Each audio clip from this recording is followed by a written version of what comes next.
Hey, how's everybody doing today?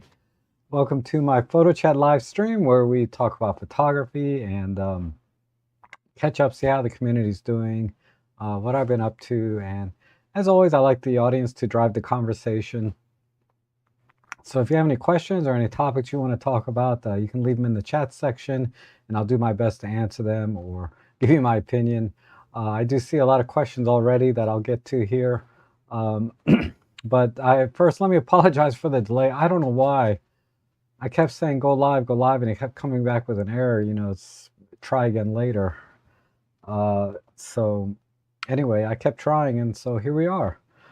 All right, so let me go up here.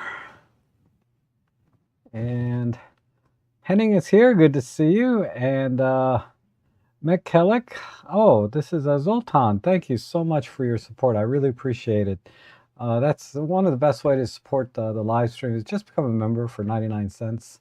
I don't have any higher tier memberships. It's basically just to show you appreciation for what I'm doing here, trying to help the photo community. And hello. And let's see. Darko is here. Good morning. Good to see you. And Erna, good to see you. And Erna says, do you know about the Olympus Tough TG7? So, if so, what are your thoughts? I've never handled or seen the TG7 in person, but I do have a TG5, which is, for all intents and purposes, the same camera, same processor, same sensor, same lens, same body practically. The key difference is the TG7 now has USB-C. They did do some updates with the TG6 that carried over to the TG7. I think it was you can add like a few second delay before it takes an image on certain things. I can't remember exactly. It was really, really minor. Something that they could do with a firmware update on the TG5 if they wanted to. But that said, it's a terrific little pocket camera. I take it with me all the time.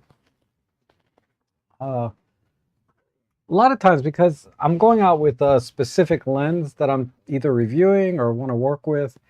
And, rather than swapping lenses, I can just use this to kind of pop in and zoom in and out.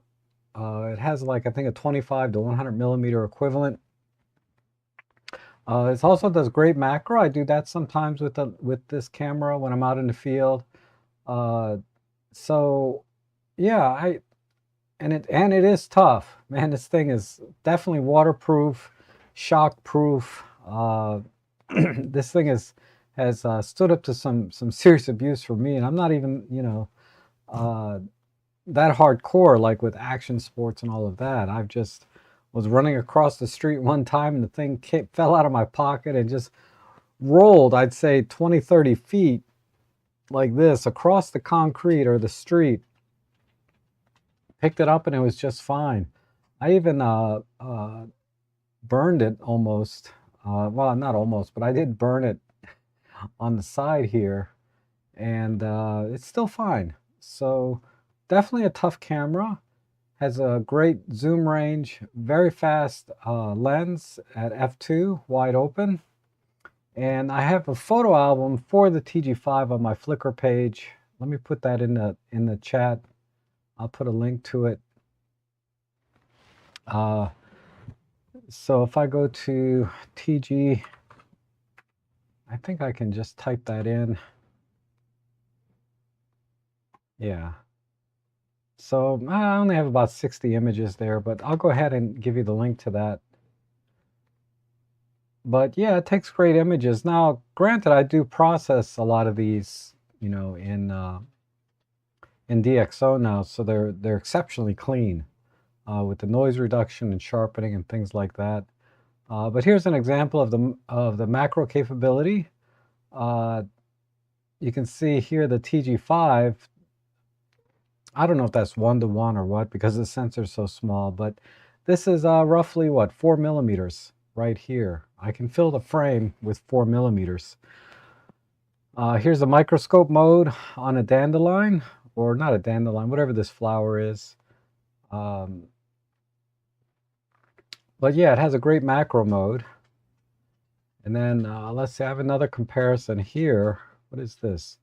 This is the LX100 Mark II versus the TG5.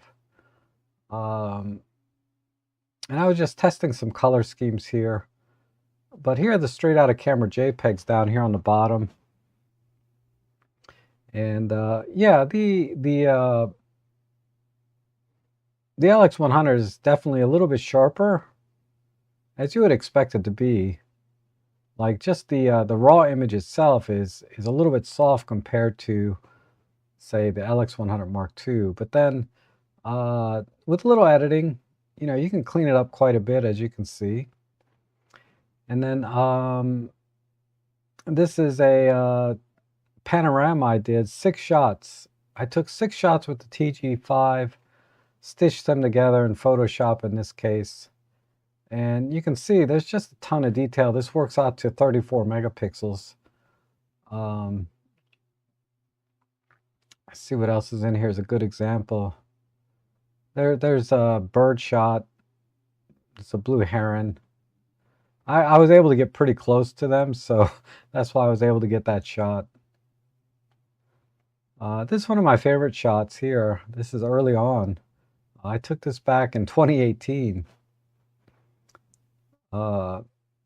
Yeah, it's great. So, and that was handheld. This was handheld at 0.4 seconds. So I can handhold for 0.4 seconds, basically, as you can see there. Let's see. A couple other night shots, some street shots, some more macro shots. I like this one.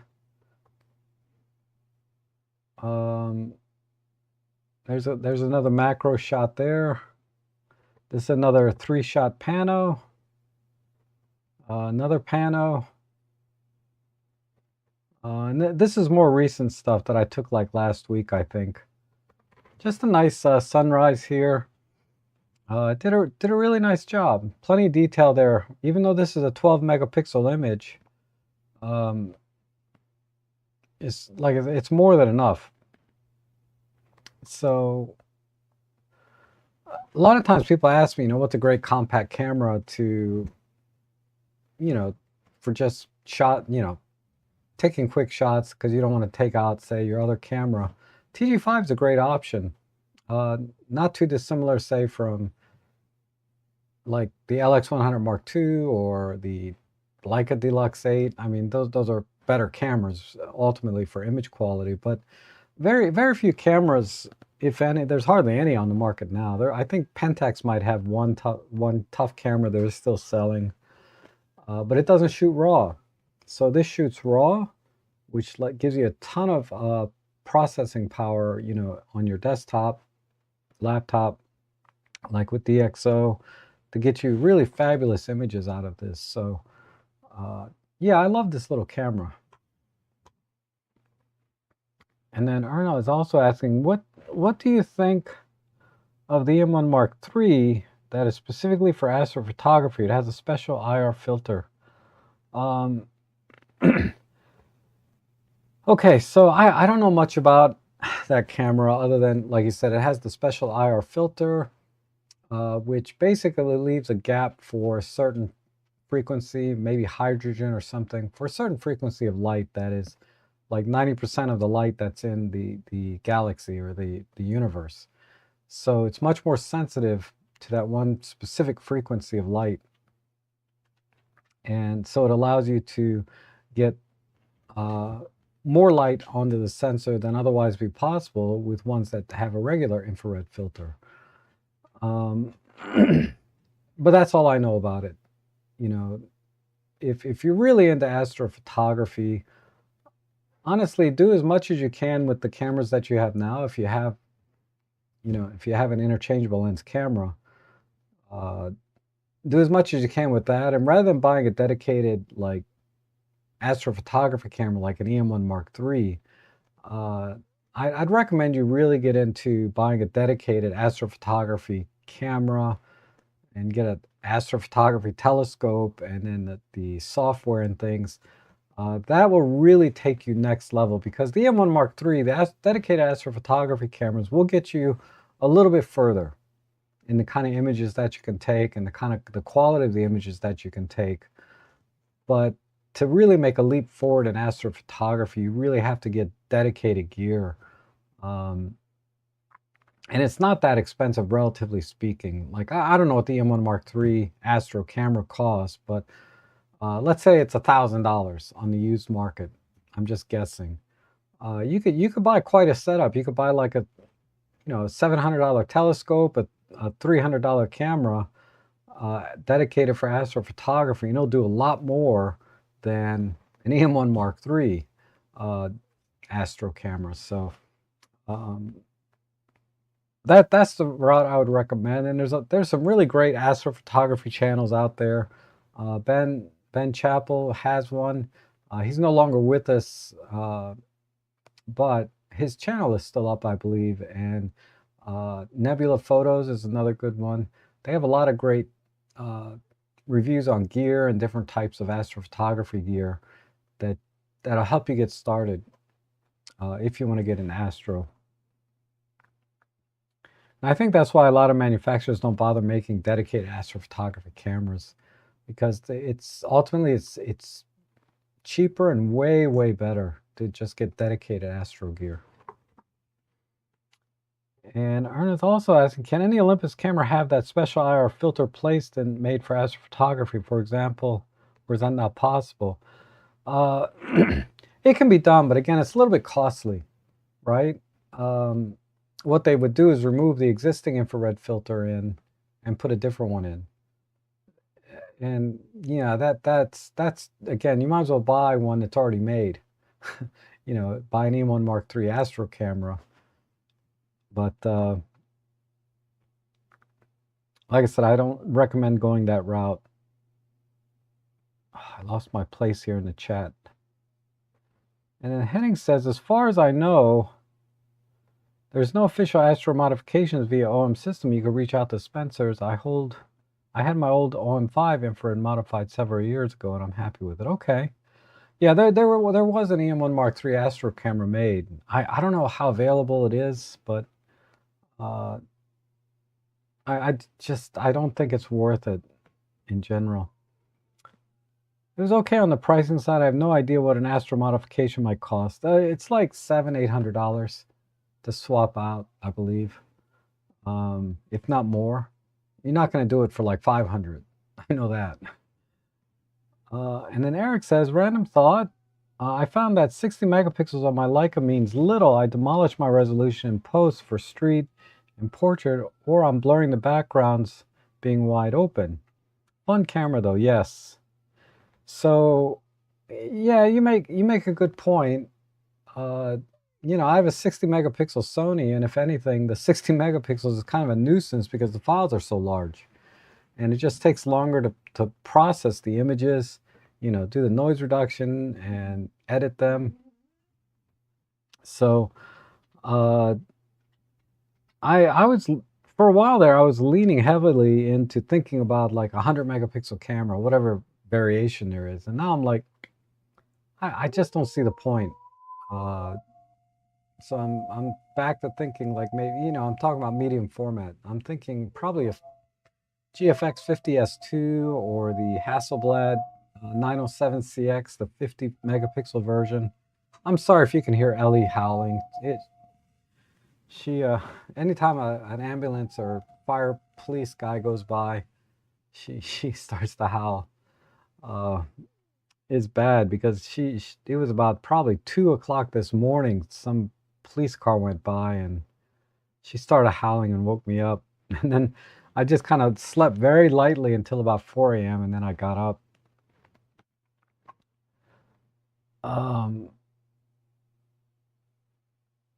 Because there's just so little benefit in my, for anything that I shoot. I'm not saying there's no application for 100 megapixel camera. Clearly there is, but for the kind of photography I do, like I showed that sunrise picture of the TG5, this one here, that's 12 megapixels, and that's cropped down to, let's see, 4.2, 4 point, like less than 5 megapixels right here, what you're looking at,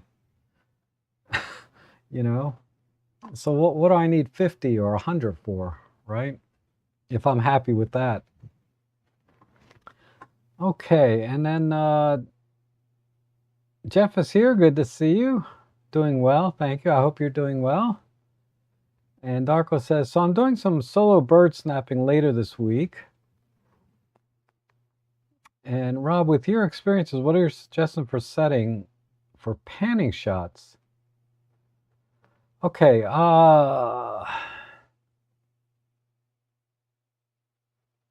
that's not something I do very often, but I imagine you're trying to catch the bird in flight and pan while it's flying so that the background gets kind of a motion blur to it, but the bird is sharp, right? Clearly, potentially the wings might be blurry unless they're just kind of gliding, then you might get those kind of in sharp. I've shot birds like, it's difficult. It's difficult to get a blurry motion blur in the background with birds in flight if you're for panning, because you have to keep the shutter speed so high, or so fast I should say, because normally you're using a telephoto lens, and it would be very difficult to get a sharp image if you use a slower shutter speed than the general rule of thumb of 2 times your focal length. So if you're shooting with a 400 millimeter lens, you generally want to use at least 1/800th of a second. And at 1/800th of a second, it's going to be very difficult to get motion blur in the background. So that's the assumption I can make, that's what you're trying to do. If all you want to do is track the bird while it's flying and then take the picture, at some point where the background is more, what's the, I just forgot the entire English language. Where you want where the background is a little more pleasing, right? Because sometimes if the bird, you're panning and tracking the bird while you're panning, there might be like a building or something artificial in the background, but you want to get a nice natural shot. Like just have a few trees in the background, or maybe get the bird out of the trees where the tree line is in the foreground instead of behind the bird. Things like that you would be panning, or I think of it more as like you're tracking the bird. In that case, it just takes practice, to be able to pan and keep track of the bird while it's flying across. But yeah, I'd have to see some examples of someone getting motion blur in the background with the bird tack sharp. I haven't seen it myself, but that said, I haven't been looking for images like that because it just doesn't seem technically possible to get a good shot like that. So I don't have any specific tips, because I don't think it's really possible to get that kind of image. But I could be wrong. I could be wrong, right? So look into that. And the Great Vanzini, good morning. Good to see you. And Henning says, vendors did an amazing job making us all believe that megapixels actually matter until we uncover the scheme. Yeah. Like I said, it's been said a million times. Most people don't need more than 20. They don't need more than 10. They just, but, that doesn't sell cameras, number one. And there are certainly applications for more megapixels. The biggest one is really that a lot of wildlife photographers, they like to crop in. So, particularly if you're shooting with a full frame camera and you have a 600 millimeter lens on, AKA you got like $20,000 in gear. The 600 millimeter f4 is like 12, 13,000. And then you got a Sony A1 Mark II, which is another 6,000. But it's got 50 megapixels and you can crop in, right? Or you could just buy an OM1 with the 100 to 400 and get almost the same shot. Because the camera's already cropped in. You know, it's already cropped, but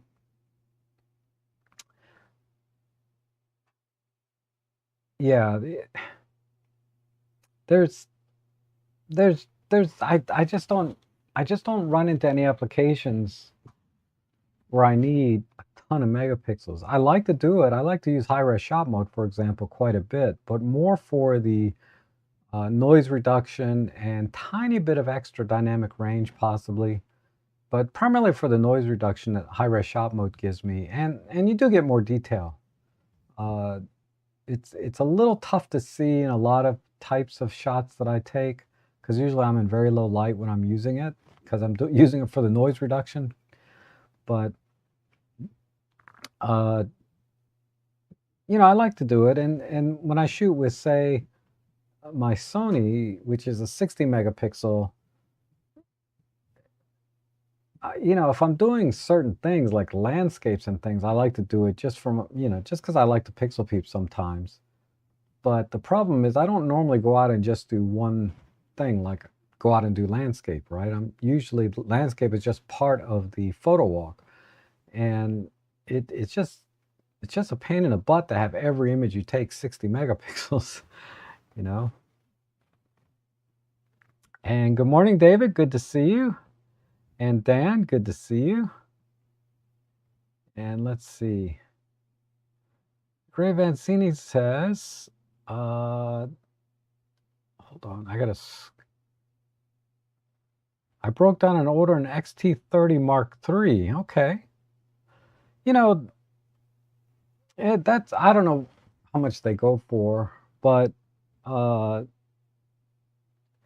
the Fujifilm 26 megapixel sensor that's in the XT30, in the XE5, in the XT3, the XE4, that is such a fabulous sensor, and it's the perfect number of pixels, I think, for the Fujifilm system. 40 is just too much, but 26 is amazing, and I was really happy with the image quality I was getting out of my XT30. I had the original XT30, not even the Mark II, and I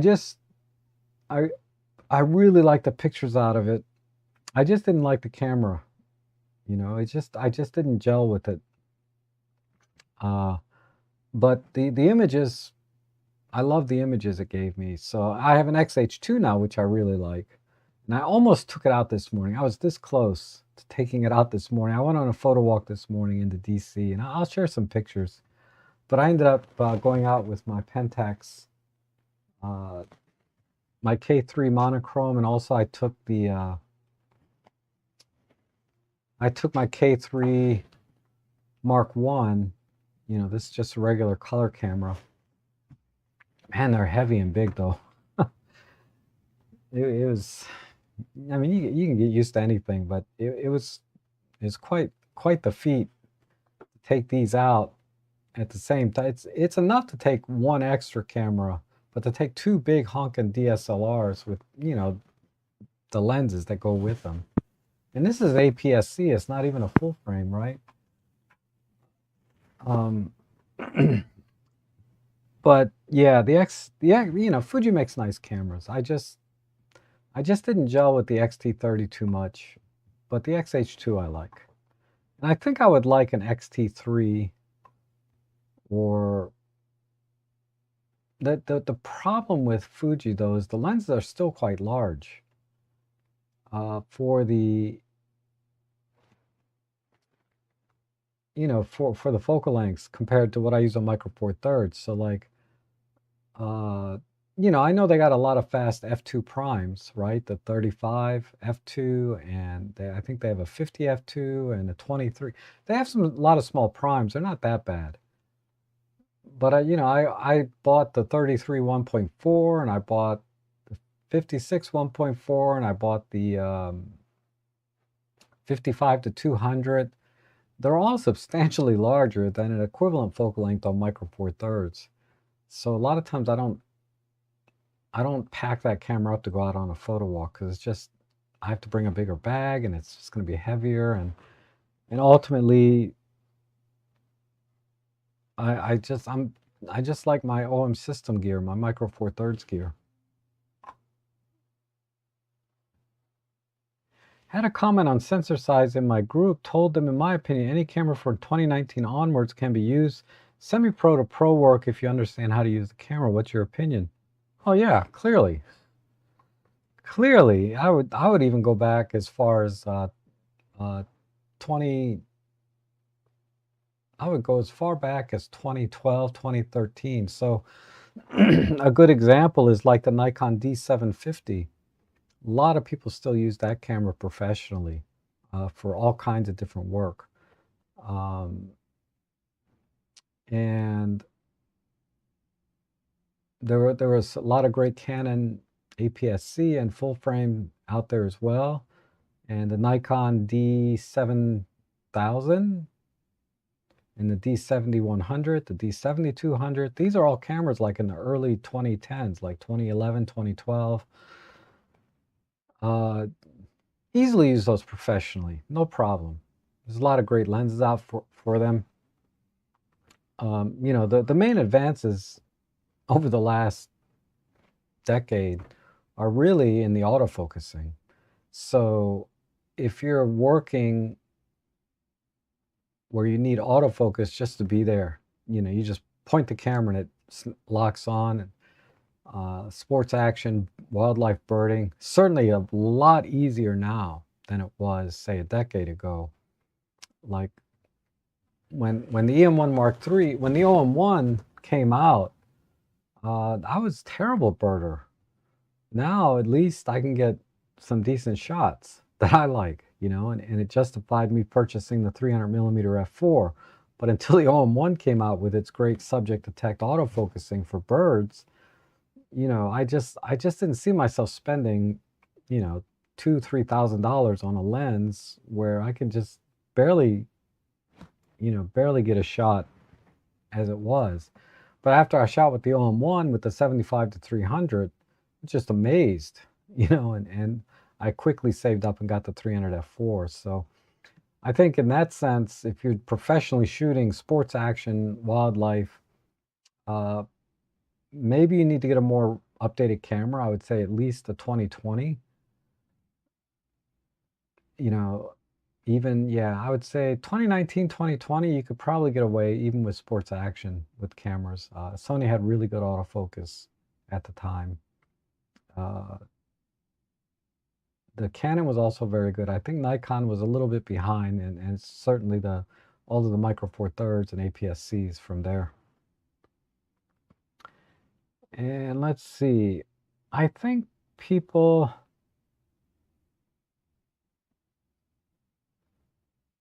are hung up on sensors and megapixels still. Well, I think the camera manufacturers are, you know, they keep pushing more megapixels, right? Except for OM systems, they're sticking with 20, and they probably will for the foreseeable future. But you know, the camera industry, yeah, definitely, and you could argue, you know, the market is driving that, meaning people want more megapixels. But the marketing also influences what people want, right? So it's one of those chicken or the egg type thing, I guess.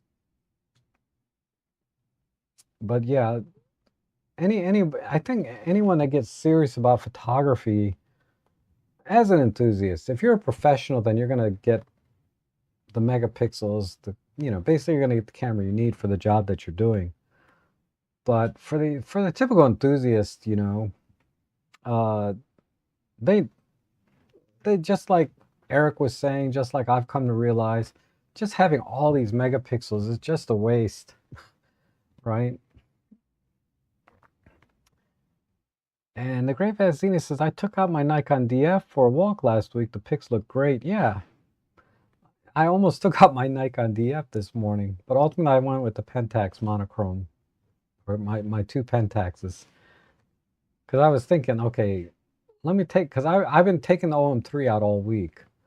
So I said, this weekend, let me take out another camera that I don't pick up very often. I mean, gosh, it's been a long time since I took the Fuji out. And a long time since I've taken out the Pentax monochrome, 6 or 7 months probably. So anyhow, and George is here. Good to see you. So this must have been before I was able to get online. But yeah, we started late. Through no fault of my own, I hope. And Thomas is here. Good to see you. And yes, we're live and looks and sounds great. Thank you. Thank you. And Henning says, depends on the type of work, right? Higher megapixels. Yeah, so that's what I was saying earlier. If you're doing this for a job and you're getting paid, then you're going to buy the gear that you need for that job, right? Audio video is good, thank you. And Terry Noon, good to see you. I'm doing well. I hope you're doing well. And sound is good, but no image. Okay. Hopefully the image is good now. And did you see the new Kodak underwater digital camera for? No, I did not see that.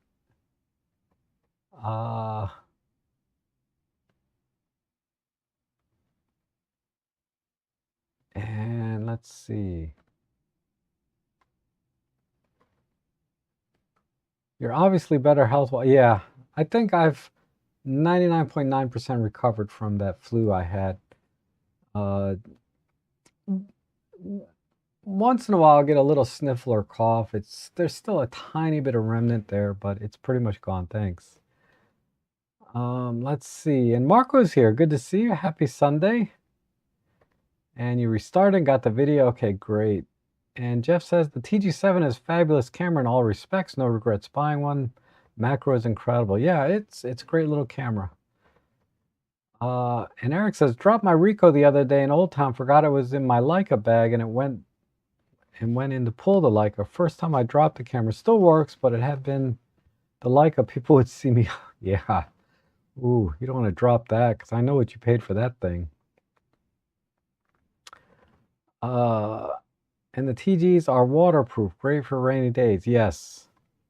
Waterproof down to like 30 feet or something. They have some spec. I'll never do that, but. And WSS says, hello, Rob. Thank you so much for featuring my photos in last week's streams. I hope you enjoyed your call. Oh, thank you.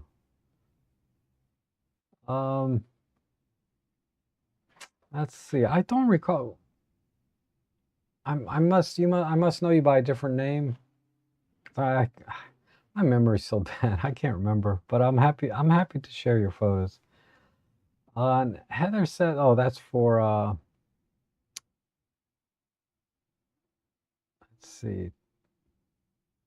Thomas. So Plug Nichols has several very nice all-in-one beginner Astro stuff out there for cheap. Dwarf Labs and ZWO have all-in-one plug-and-play for under $600, and the results are pretty good for the price. Yeah, so there you go. Like I said, I haven't been into that since my buddy, he got sick and passed on. But because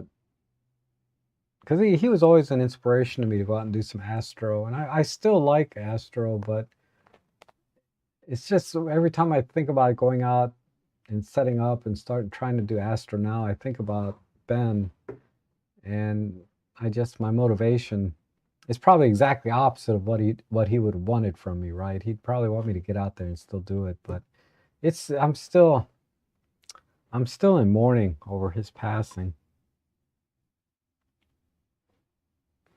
Didn't realize membership was 99 cents or $12 a year. Yeah, it's not much. I mean, it's from my perspective, that's not much, but I don't want to discount, 99 cents. I try to save 99 cents any chance I can, right? And Mr. Olympus, my Olympus OMD says, I wish you all a wonderful 2026 and great fun with your Olympus and OM System Micro Four Third cameras. I noticed that OM System logo is the same as the older DSLR OM logo. Oh, Siegfried, how are you? It is the same, isn't it?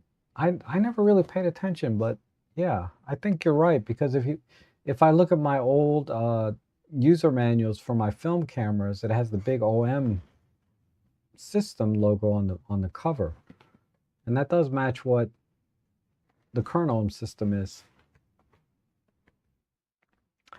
And Adam says, I am in. Oh, thank you, Adam. I appreciate the support. That's awesome. And thank you, WSS. Thank you so much for your support. And let's see. There is Atlanta Photo Club, but it's more about some mini classes as a walkabout. There's only one teacher, and she's just okay. She's not familiar with OM. And the Kodak is 16 megapixels. Okay. Maybe we'll take a quick look at it here. And high megapixel, sorry, I'm still catching up on the chat. High megapixel counts remind me of consumer audio, where consumers seem obsessed with high wattage figures with little regard to the quality of the sound. And I would even say people that buy the high bit rate audio, you know, I doubt, I know I certainly wouldn't be able to tell the difference. You know, my frequency range is pretty limited on the audio side. But I remember watching a video, I think it was Rick Beato, or I believe it was Rick Beato, or Beato. I'm sorry, I mispronounced this, Beato. But he brought in a person trained, a young person that still has their hearing, high frequency hearing in particular.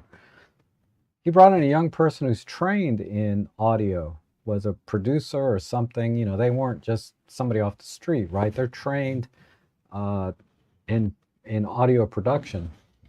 And he played back different types of audio at different bit rates, different formats, and you know, let's say there was 10 of them, 10 different clips. She only got like 2 or 3 correct. Like, she could tell the difference between a high bit rate, low bit rate, one format over another format. You know, I'll never pay for a high bit rate video ever, because I wouldn't be able to hear the difference. I just physically cannot. But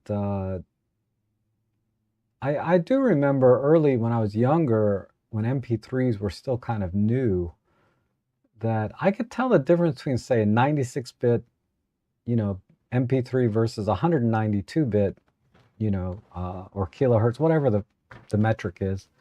I remember I could tell the difference, so I always tried to download the highest bit rate MP3, or use the highest bit rate MP3 that I could get. And but now you know, I can't tell. I can't tell any difference. And megapixels are the same. I could once I publish them online, whether it's Instagram or Flickr, it's very difficult to tell which camera has higher resolution than the other, ultimately. You could practice your birding technique tracking planes near an airport, or cars, you know, driving by, or just birds in the backyard. I mean, there's always birds flying around. Yeah, I thought 26 was the sweet spot. Yep. Referring to the XT30 Mark III, Mark I, Mark II. You only track one part of the plane, like the wing or the engine. Okay. And Robert's here. Oh, we missed you this morning. You said you were coming. You said you were coming out, but you didn't make it. That's okay. Couldn't make the photo walk this morning. Took the Fuji XE5 to Chilean Patagonia along with my OM3. Had great pictures from both. Yep. Robert bought an XE5 recently, so I'll have to see that. I've seen it in person a couple of times at like trade shows and things, but it just didn't appeal to me. I get the best percentage hits with my old D56 and 7200. Repeatedly half pressing, constant half pressing, yep. And there was one pro that suggested practicing panning on cars going by. Yep. I just said that. One pro to another. Quote unquote pro. I get paid sometimes, so I guess that makes me a professional, right? So I think OM and Nikon both do it right regarding megapixels. Have a look at the ZF, the Z52, Z6 III, all in the mid-20s, and blazing image quality, yes. No question. Last night I was looking at, I don't know why. I just go down these rabbit holes sometimes for no reason. And then I come back to the same conclusion, that my OM3 or whatever Micro Four Thirds cameras, it's fine. There's not that much difference. So what I was doing is I was looking at the Photons to Photos website and all of the various metrics that they have for sensors. And then I was trying to analyze that with real photos on DP Review because, they have their photo comparison tool on their website, and they have a lot of cameras on there that you can compare different ISOs at different ISO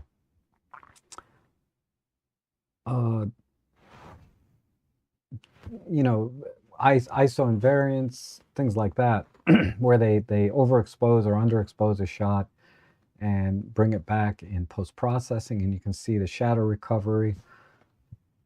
And I just looked at it and I was like, okay, let me look at a 80 megapixel high-res shot against the 60 megapixel Sony a7R5. And, because the thing with testing, you have to have a very consistent testing method. So Deep Review is pretty consistent, same chart, right, every time. And when you look at it on their website, what you're seeing is just the raw image converted to a JPEG, but with no processing, right? And it looks pretty definitive. A native 60 megapixel sensor will give you better image quality than an 80 megapixel high-res shot mode from Micro Four Thirds. And there's some variables in there, like what lens are they using, right? Things like that. But I found that I was able to pretty much get, because when you look at it online, it was very definitive. 60 megapixel native was sharper than the 80 megapixel high-res shot mode. But after doing a little post-processing in DxO, because they have the optics module and denoising, not that there was much noise to deal with, and some of the sharpening tools, I pretty much got the same image from the high-res shot mode as I did a 60 megapixel native. So let me see if I can pull that up. I have to open up my DxO because I was messing with it last night. And then I was trying to figure out, okay, what is the real dynamic range? So I went to Photons to Photos. I said, let me look at the real dynamic range. Let me look at the, the read noise. Let me look at the shadow recovery, because they have charts for all of these things, and compare various sensors based on pixel pitch. So I went to a pixel pitch website, and I said, okay, my theory, this is what I was asking myself, or this is what my theory was, that if you have two cameras with the same pixel pitch, they're going to give you very similar performance in terms of dynamic range, shadow recovery. I guess those are the two things, right? And also, where's the noise floor, the read noise? And for the most part, yeah, it's almost indistinguishable. If you got two cameras with the same pixel pitch, regardless of size, it could be a full frame, could be Micro Four Thirds, but they both have the same pixel pitch, and they're both from the same general era of technology, right? Because there definitely been some improvements in the, reducing read noise. And also they now have dual gain sensors, which I need to look into a little more, how that exactly works. But I was looking into all this, and I don't know, I just go down these rabbit holes sometimes. And I just found that it there's so little difference between cameras now in terms of ultimate image quality. It's pointless to try to make these comparisons anymore. What you need to look at is the whole package. What does the camera offer as a package? You know, what features does it have? Are the ergonomics important to you? And, et cetera, et cetera. All the things about a camera that give you a reason to buy a camera. So in my case, OM3, right? Has everything I want. It's kind of fancy, right? I love the look of the camera, and the ergonomics I fixed pretty easily by just adding this third-party grip. And battery life, computational modes, image quality, everything is peachy keen here. And functionality, being able to go from macro photography to sports action wildlife, birding, with just swapping the lens, right? I can go from a 60 macro to a 300 f4 like that, and I can change very quickly what kind of photography I want to do. So when I go out into the field, this is like the Swiss Army knife. And I've been experimenting with HDR, exposure bracketing, then blending later in post, high-res shot mode, graduated ND, which brings up another kind of self-awareness or observation. I notice a lot of times when I go out, the question is, the camera has all these features. I almost feel obligated to use them, right? It has high-res shot mode. It has a graduated ND. It has these art filters. It has, what's the other one I use a lot? The exposure bracketing. I mean, every camera has that, but it has all these features easily accessible with the CP button. I just feel obligated to use them. And my goal this week, not goal, but my exercise this week was not so much to capture that epic image, right? Or to improve my photography. But my goal really, and this has always been the case, is to get to know my gear. And that's my message, is get to know your gear inside and out and all the capabilities that can do so that you can take the very best image you can. So when you get that opportunity to take that epic shot, that you know how to do it with the tools that your camera has to offer. And so I'll share some images I did this weekend and talk a little bit about them. For example, I did a high-res shot mode with exposure bracketing. You can't do them automatically in camera. That would be nice if you could. But, I took 3 high-res shot modes and adjusted the exposure myself for each capture, and then created a HDR image using Nik Collection HDR, whatever. I did that. And then I did a high-res shot mode, and I compared that against a regular shot. I did a lot of stuff this week, but as many years as I've been using OM systems and Olympus, honestly, I still don't have a really good feel for what's the best way to capture this scene with the tools that the camera has available. Because most of the scenes I take are pretty static. I mean, birds in flight, yeah, I have that down. It's totally different than I'm trying to capture, a landscape or seascape or cityscape. It's very, very different, right? And it's the static scenes that I'm struggling a little bit with to get the very best I can. And once I get the once I get that down, and I probably got this backwards, right? I should be focusing on how do I capture a better image, like with respect to photography as a craft and art, rather than focusing on the gear and what it can do. But I feel like I just, that's just the way my brain works. Is like I want to take, I want the camera, I want to get the very best and squeeze every last pixel that I can out of that camera and take the images with all of that knowledge and skill set, right? And W says, I was worried about you. Glad you're better. Sad that I lost my dad. Ooh, to this. Ooh, I'm so sorry. Man, that's heartbreaking. I'm really sorry to hear that, Zoltan. That's sad. Yeah, when I got sick, when it hit me the hardest, which was a day or two after I got symptoms, I was that close to going to taking myself to the hospital. Because I said to myself, if this gets an ounce worse than it is right now, I could die. I mean, I just felt like I was that close.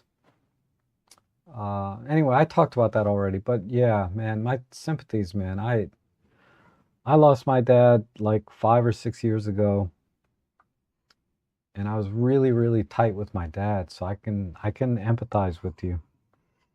So yeah, I'm really sorry.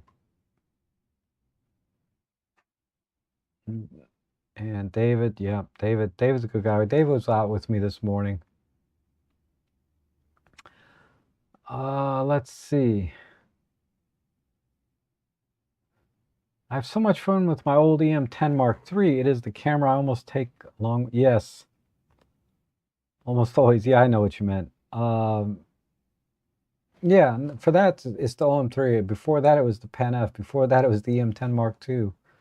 I mean, I would say those are three cameras. EM10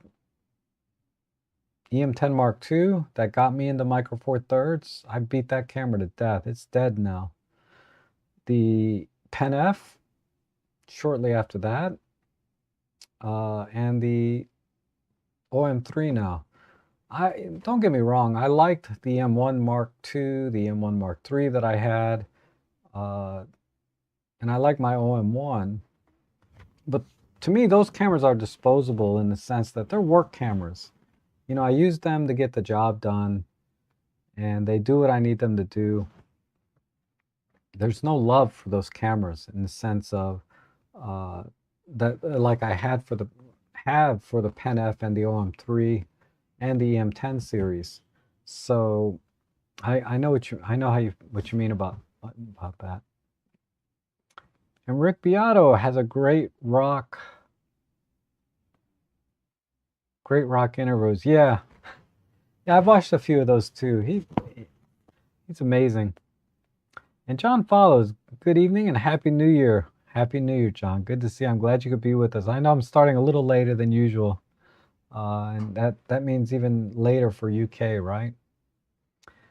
Rob, when looking at hobby photography, do you like solo walks from time to time for the mental break and personal meditation? Yes.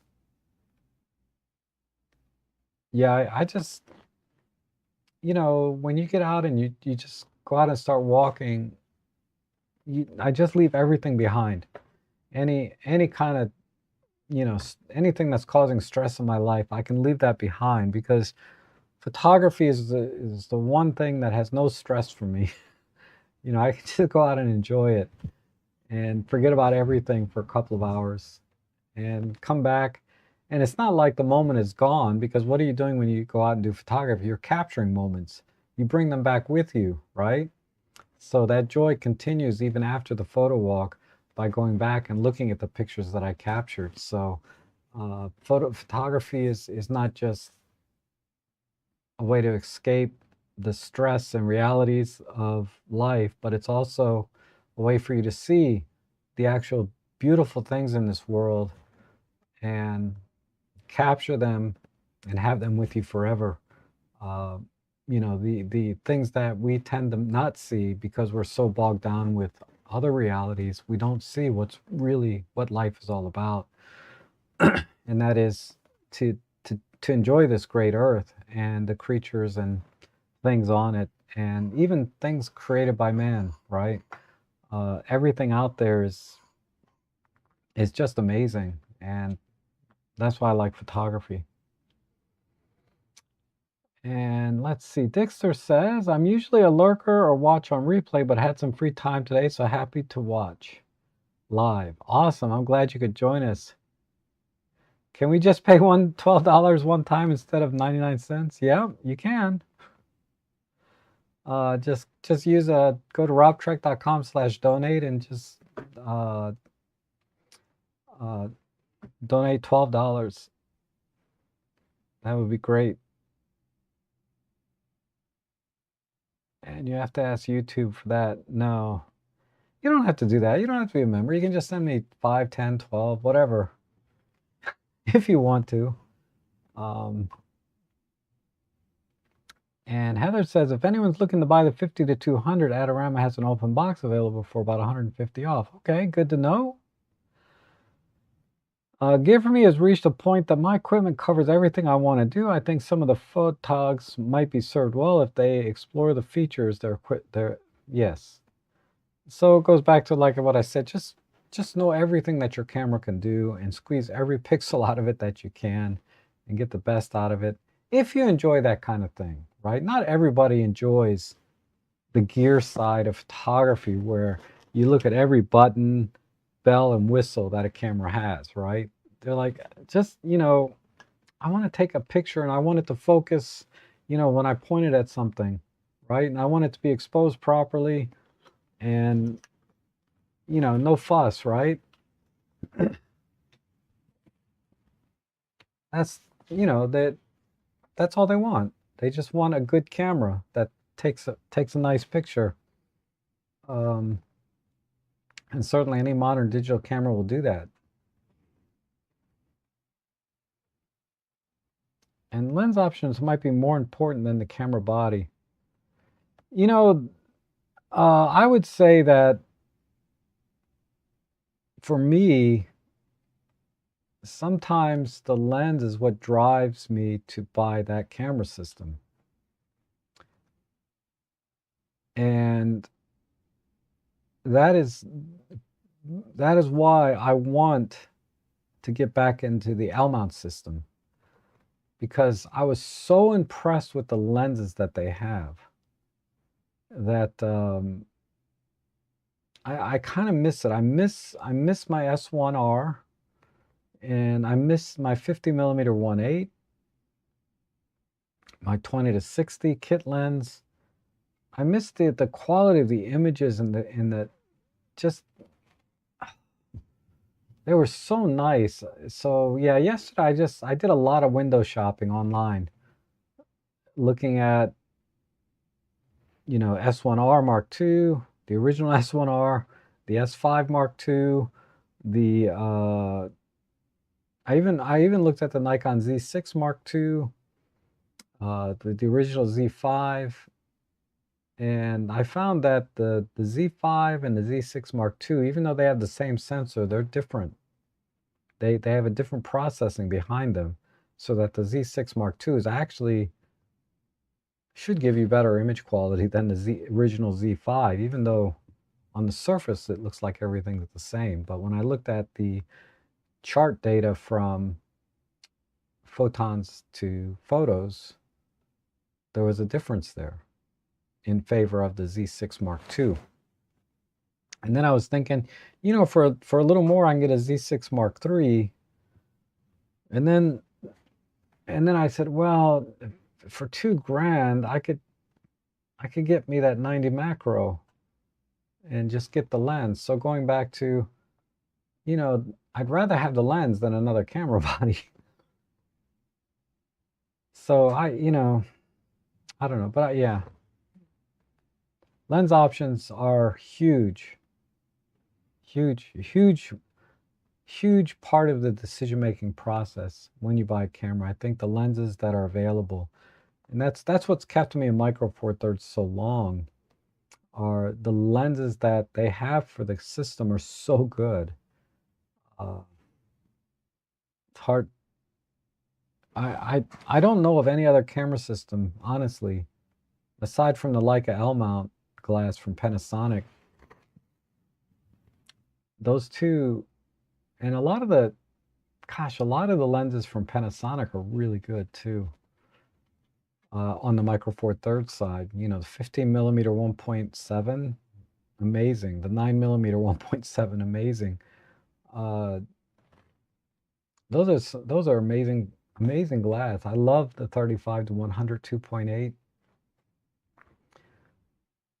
And then on the Olympus and OM side, you know, the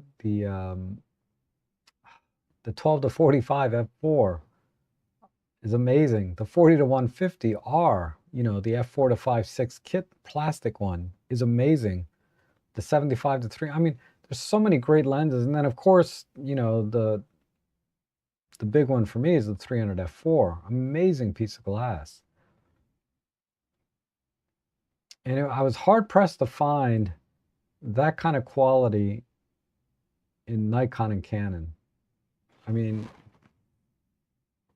I hadn't shot with Canon very much, but the lenses are so expensive. Same thing with Sony. The lenses are so expensive if you want the kind of image quality compared to what I can get with Micro Four Thirds. The kind of image quality and the quality of the glass at the price point is just unbeatable. Same thing with the L mount Panasonic S glass. You don't even have to buy the Pro L mount stuff. You can buy the regular 85, 50, and 35. Those three right there, amazing, amazing lenses for the money.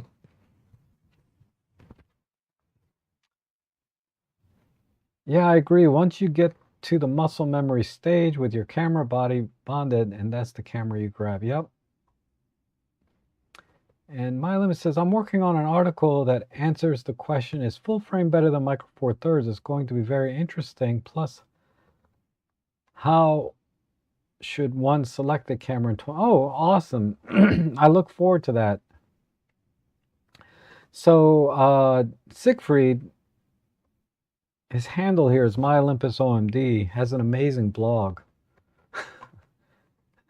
I should go to it more often. Let me pull it up. It should be under this tab here. I keep adding things to my tabs, so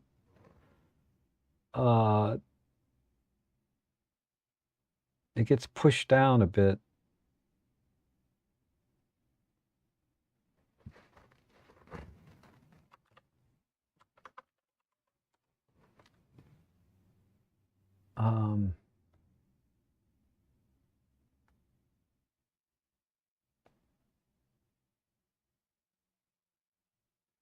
Why isn't the bookmark like right here? Honestly, the only time I use your bookmark now is when people ask me a question about, particularly on the using the color wheel and things like that. I give them a link to your articles on the Pen F and the color wheel. That's the most common reason I go to your site. Oh, here it is. It's under the same name, My Olympus OMD.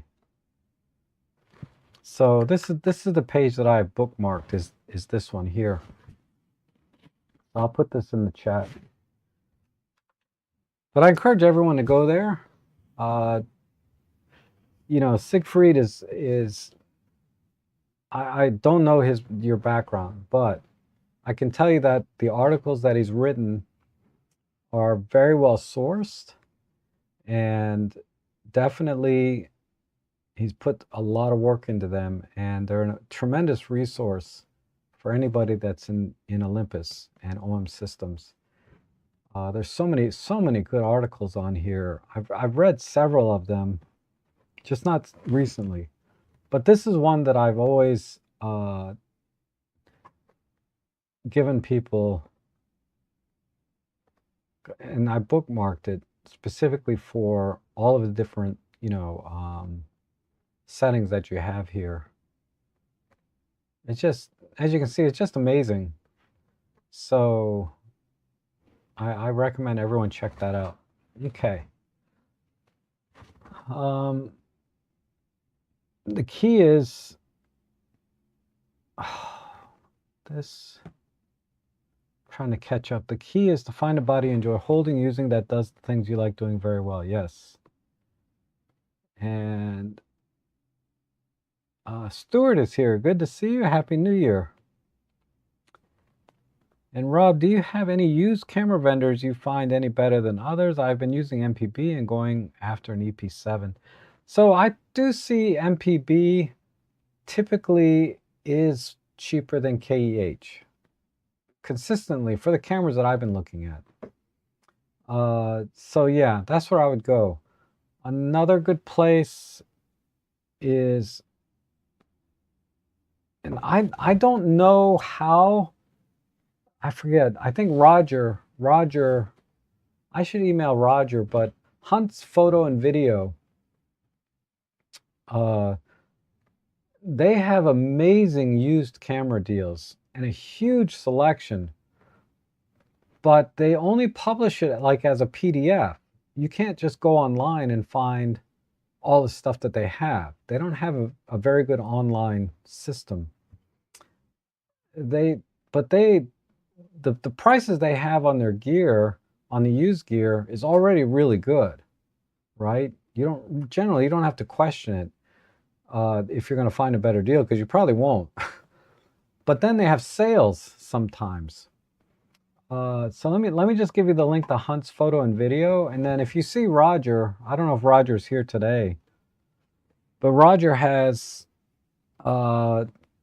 Roger's given me heads up on a lot of the deals that they have, and they're amazing. They had a brand new OM System OM3 with warranty and everything, $1,600, like a couple of weeks ago.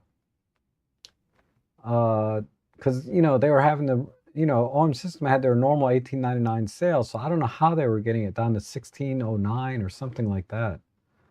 Amazing. It was really tempting for me to buy a second one, but I had to hold back.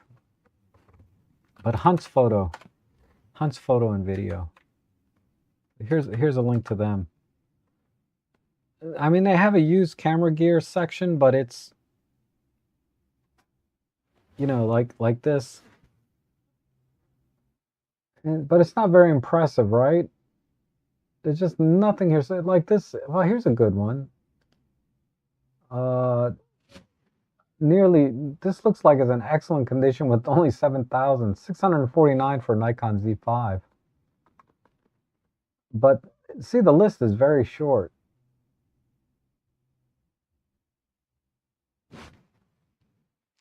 But they have a PDF where they have hundreds of pieces of gear across all the different stores that they have. And I don't know how to get that PDF.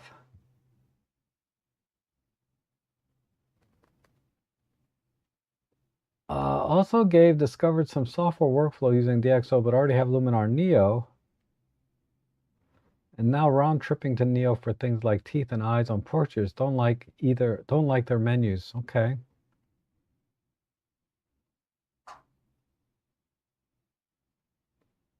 Here in the States, I've had my best luck with MPB. And Dixer is a new member now. Thank you, Dixer. I really appreciate the support.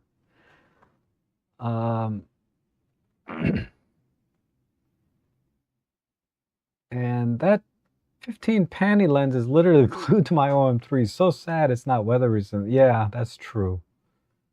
Yeah, that's an amazing... I'm going to get that lens one day. One day I'll get that lens. And Dixer says, thanks for the welcome, but I've been around and made donations since I bought my OM5 2 years ago. Wanted to see the perks given by membership. Okay. Well, I'll be honest, there's no perks other than it's just one way to support what I do here. But I really don't do anything extra for members. I was thinking about maybe doing a members only live stream or something. But there's only usually 20, 30 people here on my regular live stream to begin with. So how many members would actually show up, out of that? So I don't know. But if there is something I can do for members, you guys tell me what I can do. If you want me to do member-only live stream, I can do that. If you want, I don't know, coaching, I don't know what to do. You know, I see how others do their memberships. Like I know Robin does member-only live streams. He answers members' chat first in live streams. I have trouble keeping up as it is. I think if I had to go to members first and then back to regular, I would be so lost. So that's a limitation of my brain power to do that. But honestly, I can't think of, you know, sometimes there's like videos made only for members. I've seen that. I think Thomas Eisel does that. He makes videos specifically for members. But I don't make that many videos. You know, I do mostly live streams. So if I do make a video, I want to make it available to everybody. I don't know. I have to give that some thought for 2026. You know, things have got to change because in 2025 was my worst year ever here on YouTube. Not ever, I'm sorry. But in the last 5 years, things kind of went up for a little bit, then they leveled, and now they went down. Now I'm back to like what I was making 5 years ago. And that's not counting for inflation. I'm talking about just dollars. It's pretty sad. Not that I care about money that much, but we all need to live, right? And you know, it was very discouraging to see all my numbers go way down. Not just viewership and new members and I mean subscribers, but also just general revenue in general is down like 20% from the previous year. And last year was down a little bit from the year before that. Well, hi, Ellie. But that's okay, right, baby? What do you want? But my channel's very different than it was 5 years ago too, right? 5 years ago, I was making a lot more videos and doing more tutorials, right? What is it? All right, that's enough. So you know, I have to take a little accountability too, right? Not a little, all of it. Okay, oh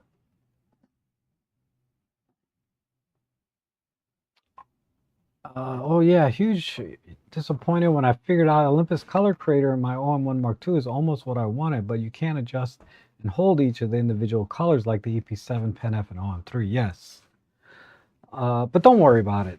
Honestly, being able to tweak the colors, all you're doing is tweaking saturation of colors that are already in the scene. So for example, right? Let's say you take a picture of a landscape and you have green trees and a blue sky with white clouds. So you have two colors, green and blue. And let's say in your color wheel, you crank the saturation up on the red. The images are going to look exactly the same whether you crank the red up or not, because there's no red in the landscape to begin with.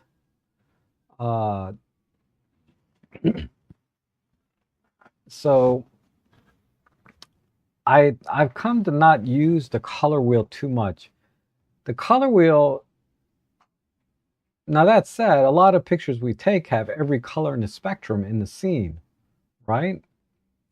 You know, like in street photography, usually every color is represented. So by saturating, desaturating certain colors, you will get a very different look to your images. But you can't, you know, unlike when we work in post-processing, not only can we adjust saturation of individual colors, like in OM Workspace, we can also adjust the hue, right? Or adjust the color itself. Like we can shift the blue to be more yellow or make it more purple. We can shift reds to be more green, things like that, right? We can make all these shifts to the individual colors in post-processing. If we could do that in camera, that would be freaking amazing. The closest anyone's come to doing that is like Panasonic, where you can do LUTs, right? You can create the LUTs in the app by adjusting the colors in every direction: hue, saturation, luminance. You can adjust the color in every way possible, and then create a LUT, and that will have a major impact on the image. But the color wheel in the OM system cameras is simply saturating or desaturating an individual color channel. And if that color is not represented in the scene, it's not having any impact on the picture itself. So you can get the EP7 or OM3 or whatever that has this color wheel on it, but I don't find them that useful, because every time you take a picture, it's going to be very dependent on the scene, how that's going to look.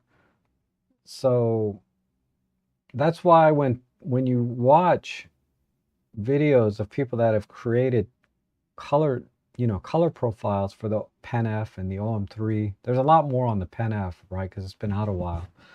But there's some coming to OM3 now. They say it works best with these kind of scenes. I like to use it for this kind of situation. But when I use it in this situation, it doesn't look right, or it doesn't make any difference. So, yeah, unlike when you're working with a LUT that has effect on every color in every way, it's not quite the same. So I wouldn't sweat it. I wouldn't be that disappointed it doesn't have it. And Mylim says, my background is engineering and marketing. Think about it. Marketers took the sales pitch of one type of camera, made it the industry standard. How would you define M43 sales pitch? Gosh, if you're asking me, I can't answer that.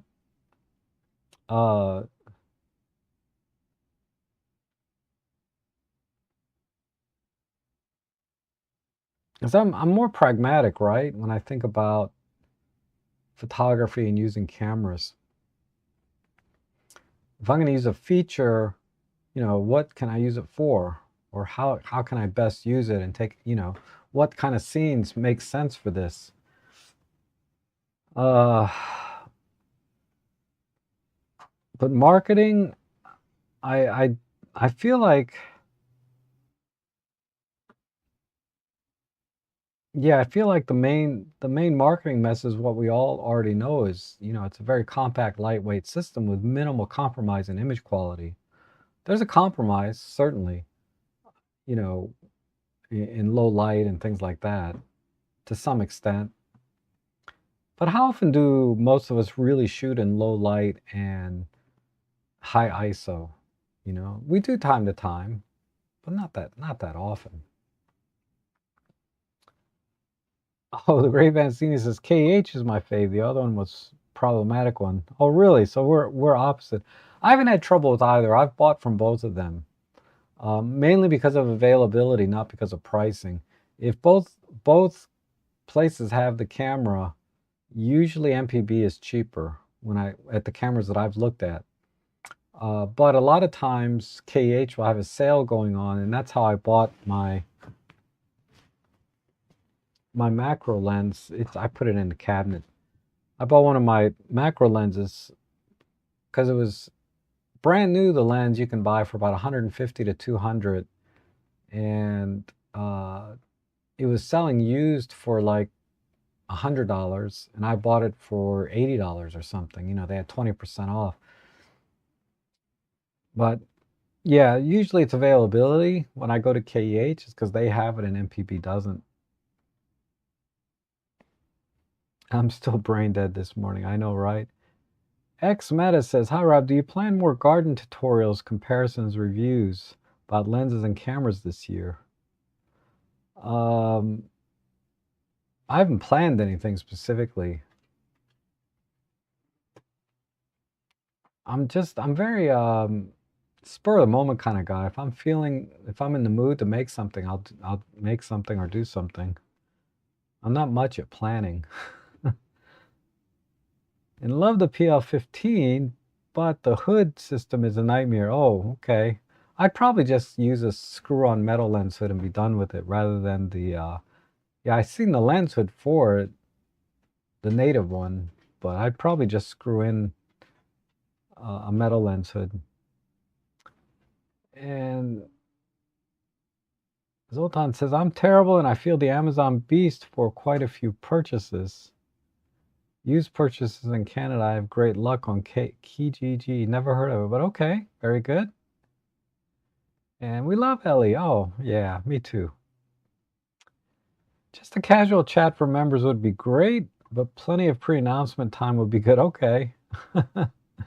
Oh, she's cute. Yeah, Ellie's here. And Adam says, I was looking to sort up set things like film sims for JPEGs, not how the color creator works. That is the idea. So go to Siegfried's, My Olympus OMD's website, and you can kind of preview some of the things there. I made a post about 6 or 7 months ago where I gave away one of my presets. Of course, you can't try it, right? But until you get the camera. But it relied, if I wanted to shift the color of the entire scene, I had to adjust the white balance as part of the preset, right? It was probably 6 or 8 months ago. I was trying to put together a chart. Let me see if I still have it. And then I just dropped the whole idea. This is the OM3 color profiles. I don't know when I created this. I have all of these film simulations created somewhere. And then I was going to, up here, I was going to put red, green, I don't know, whatever the white balance things are. And then 1, 2, 3, 4, because there's 8 positions, right, on the color wheel. And then I was going to say, okay, my artistic diamond color profile is I'm going to shift red +1, shift the green +1, and then do -1 here, -2 here, et cetera, et cetera. I'm sure you guys have seen charts like this where it's just a matrix of plus and minuses for red, green, yellow, blue, all of those things. And I have these all set up. I've created all of these. And then what I was going to do is go back and fill in this chart. I just never got around to it. But I would say, which one is it?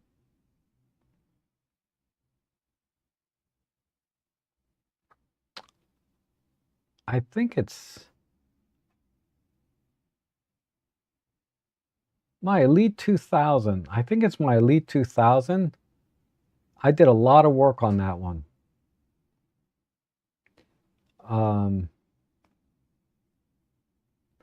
Because what I did was I went to Film Pack from DxO and looked at every color shift that it made. And then I tried to duplicate via saturation that color shift and tweaking the white balance. And I got it pretty close. I got it pretty close on specific images.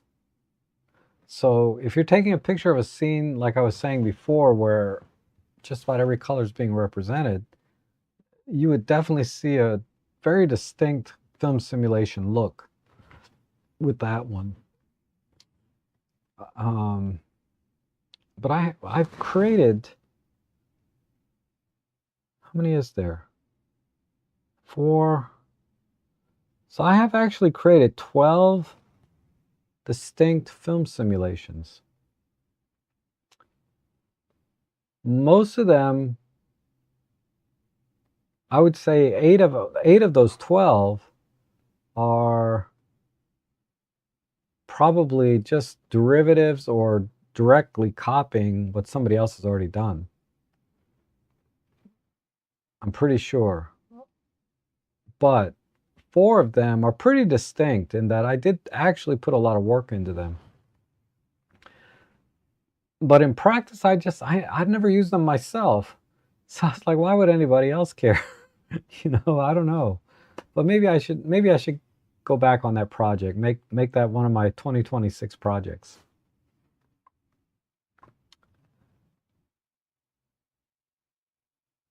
Okay, Rob, and Dixter says, in my opinion, the major issue with viewer dollar support is that you are emphasizing the live stream chats versus tutorials that brought me to your channel. While live streams are valuable, tutorials are invaluable. Yes, absolutely. I agree. So that's why I don't really push. You don't see me come in and push memberships, or uh, yeah, I don't push anything, and I agree that tutorials still do really well um, on my channel overall. Like I said, the numbers are not like they were when they were first came out because we're still talking EM10 Mark II probably on a lot of them. But amazingly, that video still gets a lot of views. God knows why, but uh, what I was thinking this year of doing actually was doing more vlogging, right?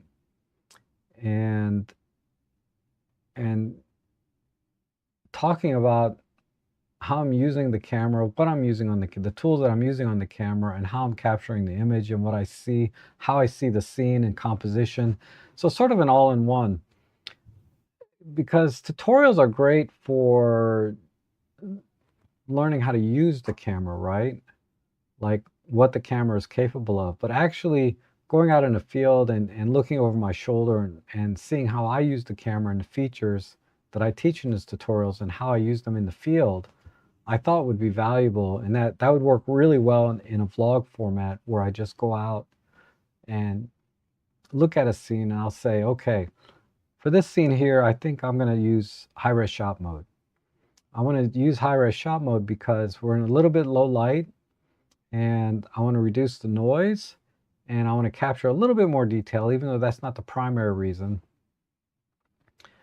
And then from that vlog, transition into back at the office how I post-process that image and then show you the final image, right? So it would just be a whole workflow in a way that you could go out and do the same exact thing I did,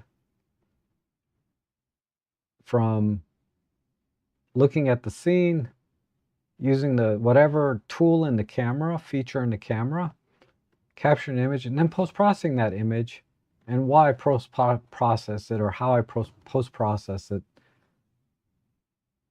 I was thinking about doing that. So look forward to something like that, and we'll see how that works out. I don't know if that would be of interest, because what kind of inspired me, and I used to do vlogs, a long time ago, like I would take the EM5 Mark III and the 75 to 300 out. And I said, okay, OM Systems or Olympus is having a sale on the EM5 Mark III and the 75 to 300, right? And that's what motivated that particular video. The EM5 Mark III and the 75 to 300 were on sale. You could get both of them combined for, like, I don't know, whatever a good deal was back then. So I said, okay, let's take this combination out and see what we can do with it, right? So that's what I did. But it's very different when somebody buys gear. I think it would be more useful if someone saw me go out in the field, and I wouldn't do just one. I'd have to do a lot, right? I'd say, okay, today we're going to do a picture of this particular scene. I know it's going to be low light. I know I want to do wide angle, and I want to do high-res shot mode. And then when I get back, I'm going to underexpose it by one stop. Maybe I'm going to bracket it in high-res shot mode. And then I'm going to take it back and post-process it, etc. And then next week, maybe do a different kind of image, right? Okay, this week we're going to do a panorama. So here's the tripod I'm using. This is how I'm going to level it. This is how I'm going to pan. This is how I'm going to do different rows. This is the lens I'm going to use and the focal length of why I'm using this and the perspective you get.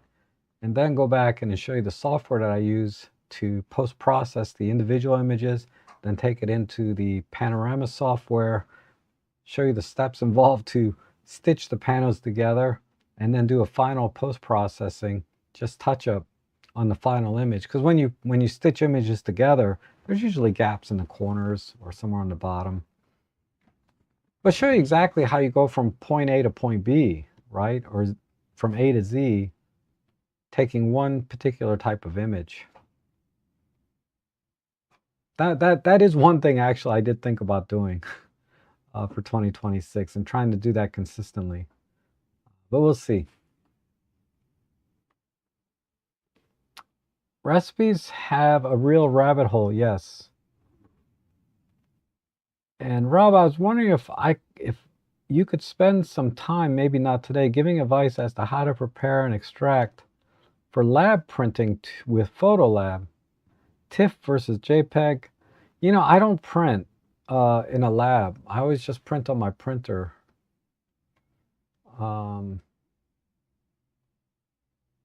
But I could give some thought to that. I'll give some thought to that. Because, you know, the way I understand it is labs, generally, they'll just take your JPEG and print it. But there are some more higher end labs that will want your photo in a particular color space and file format. And then they'll adjust it based on the kind of paper that you're going to use to print it. I mean, it's really complicated. Yeah, correct DPI. Yeah, and DPI, right? Some printers want the DPI embedded into the file. So, but it's not something I do, so I wouldn't be able to make a good video on it. Correct DPI, etc. are some things I'd be interested in hearing your opinion. Also, is DxO upscaling any good? Recommended alternatives. I don't think DxO does upscaling. Lastly, how to best deal with shadow areas that look but print too dark. Okay. Wow, yeah, that's a pretty advanced topic. But I'll give some thought to that. Because I do print, but I keep it very, very simple. Because I'm just printing on my Canon 100 behind me. I just use the Canon's profile built in, and I adjust it for the paper that I'm using. I don't make any adjustments or tweaks at all. So when I go to print, I just say, let the printer handle the color management. And it does a really good job. And the key is to use Canon original ink, so the colors are 100%. Canon original paper, so that when you select to print, it uses the correct amount of ink to print onto that paper.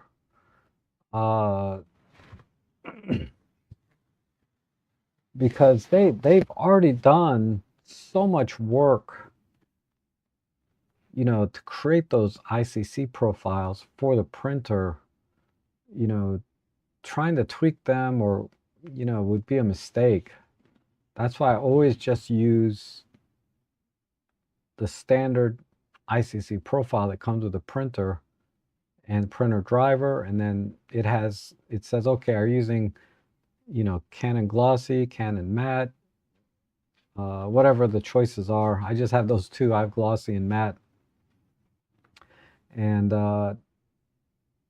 it does fine. Now, if your images are too dark when they print, that's because you have probably your screen is too bright, and you need to lower the brightness, and that means you have to calibrate your monitor. Calibrating your monitor, you can just kind of do it by eye, just make it darker until what you see on the screen matches what you have on the print. So let's say you printed something and it's too dark. Okay, hold that print next to your monitor, then lower the brightness on the monitor until it matches what you printed, right? And then do another print of a different image and see if it prints out the way you expect it to. But to properly calibrate your monitor, you need a calibration tool, and they're usually a couple $100. Uh, but yeah, that's a really involved, that's a really complicated thing to do because there's so many different, I use a Windows computer. It'd probably be completely different on Mac. Okay. I have to go one final thought. My latest article talks about home product studios. See the small rig lighting kit I used in the article. I thought that would interest you. Okay. I'll go back. I haven't caught up on your blog in a while. And Adam says 6 or 7 months ago. Rob says 6, 7. I work in a school. If you know, you know. Okay. Any thoughts on crucial memory getting out of the consumer SSD business? Not really. I guess it just got too competitive in the sense that it's difficult to make money and the kind of volume you probably have to pump out, because think about it, everything uses SSDs now. Whereas maybe even 5 years ago it wasn't quite as prevalent as it is now. So they're probably cranking out less volume, there's more competition, and the margins have thinned to the point that it just doesn't make sense for them. And Daniel says, I have an EM10 Mark II. I have no idea why, but I can no longer turn on the internal microphone, neither in PASM mode nor in custom menu. Do you have any ideas what I should do?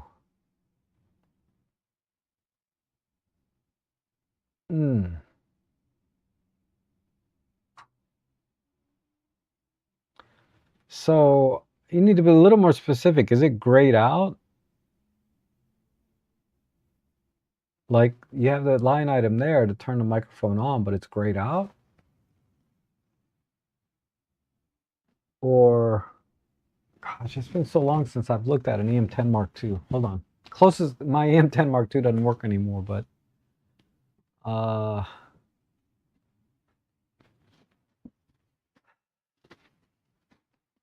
think my EM5 Mark II is close enough. Let me just take a quick look. So if I go into this menu, oops.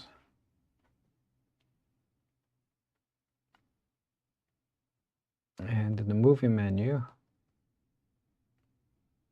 so yeah, the movie menu, if you turn it on there, and then recording volume, set it to whatever you need there, you need to be at least at 0 or higher, right? Built-in microphone. So check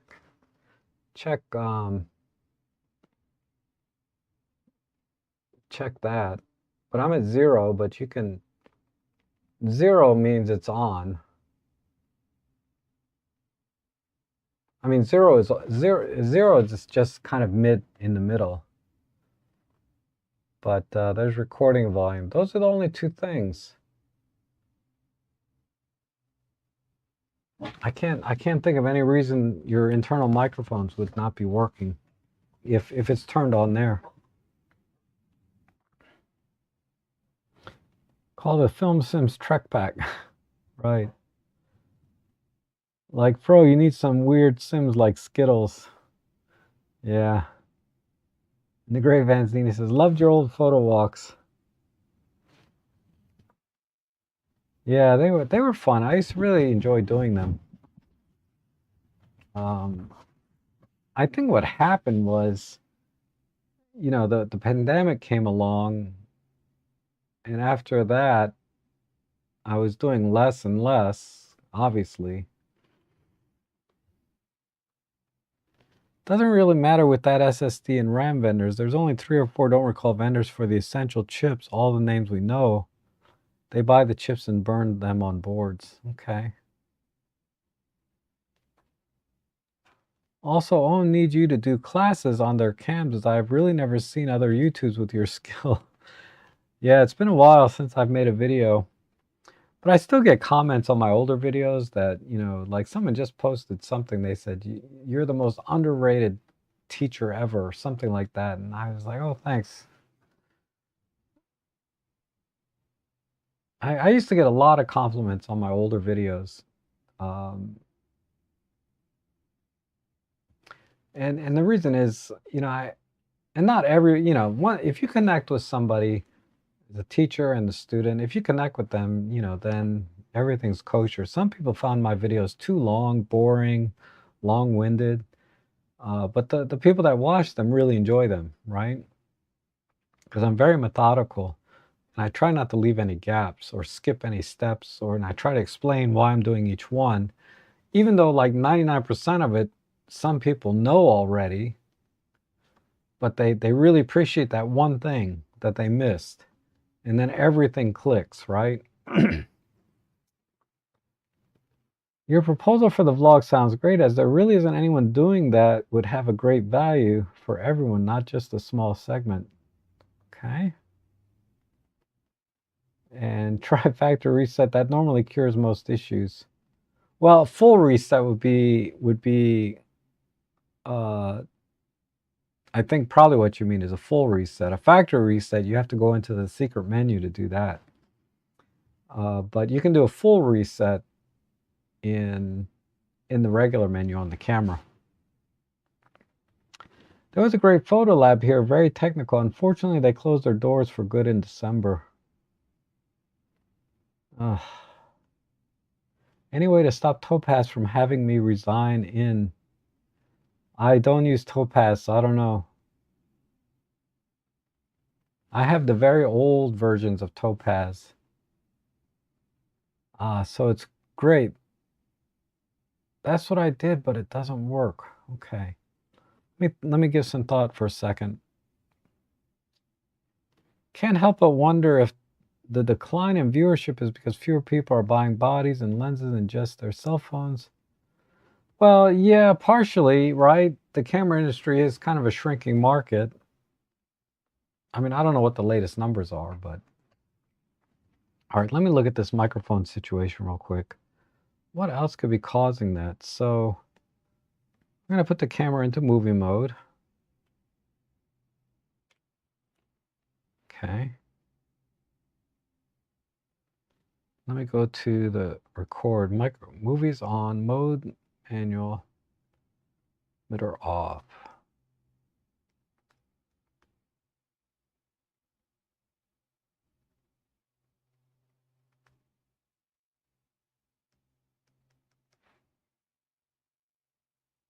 I can't imagine what would be making that grayed out.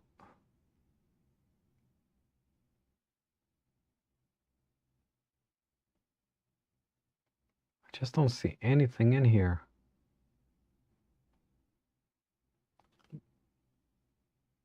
Unless, okay. You can't have, it might turn the microphones off if you're trying to use like a high speed mode. So let me see if I can demonstrate that.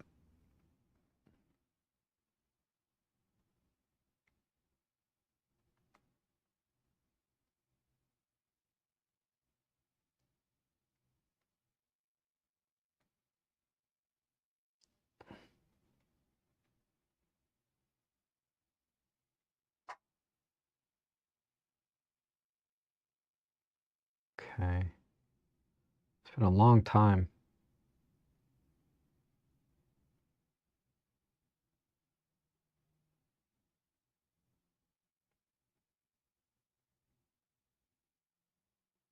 Yeah, they call it the slower fast motion.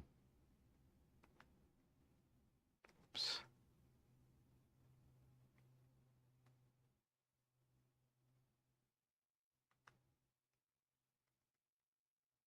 Okay, so like right now, whoops, it's hard to tell, but my microphone on off is grayed out. Okay, and that's because, let me go up here.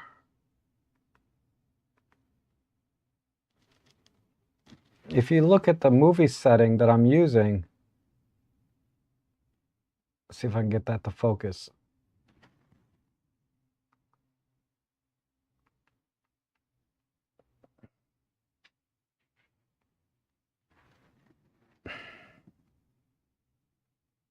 I'm using fast slow. So you see the little 2x, oops, right there where it says X2.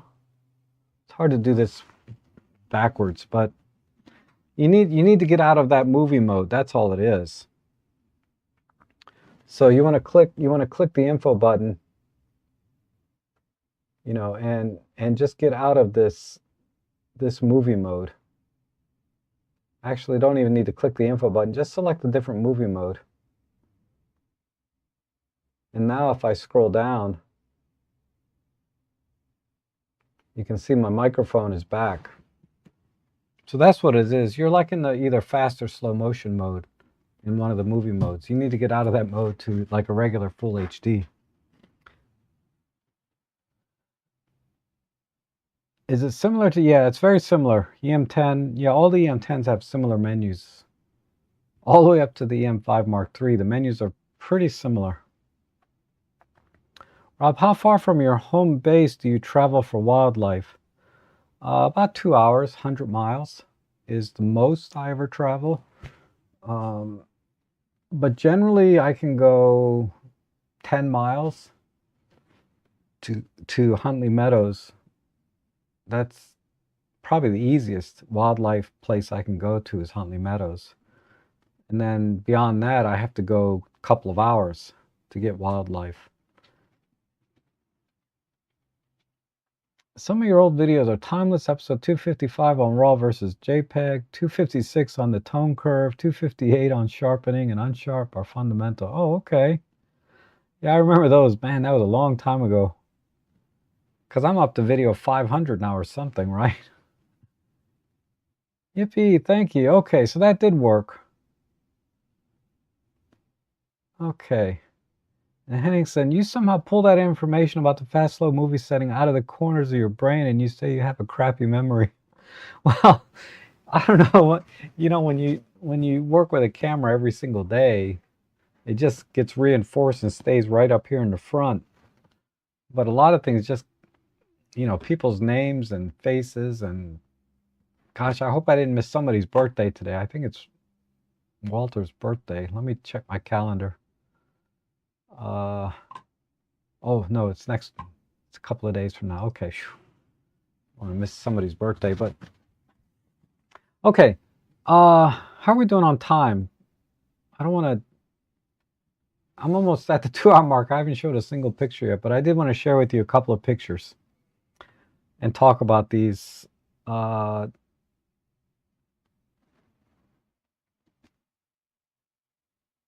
So let me get my big head out of the camera.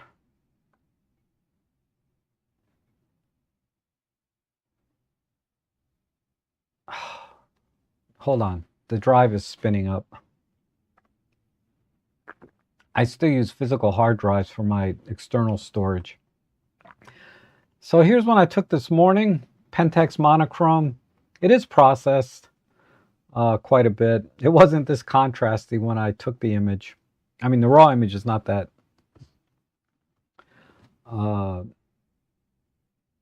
It's not this contrasty. And I had to straighten it because this was a quick shot. This was a shot where I saw the person running and I just picked and did like that. I just picked it up and clicked, so I'm lucky it got in focus.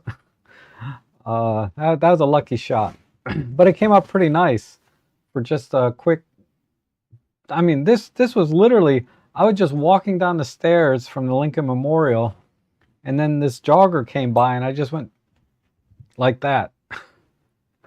So it's very, very fast. In fact, I think, where is the raw image?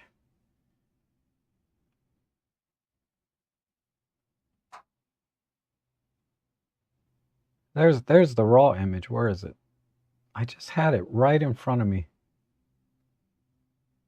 Here. Yeah. Oh, I had to do this in Lightroom because Photolab does, yeah, Photolab doesn't support the monochrome. Oh, I'll pull up Lightroom in case I need to reference anything. But this came out pretty good. This is an HDR shot. I bracketed plus or minus with.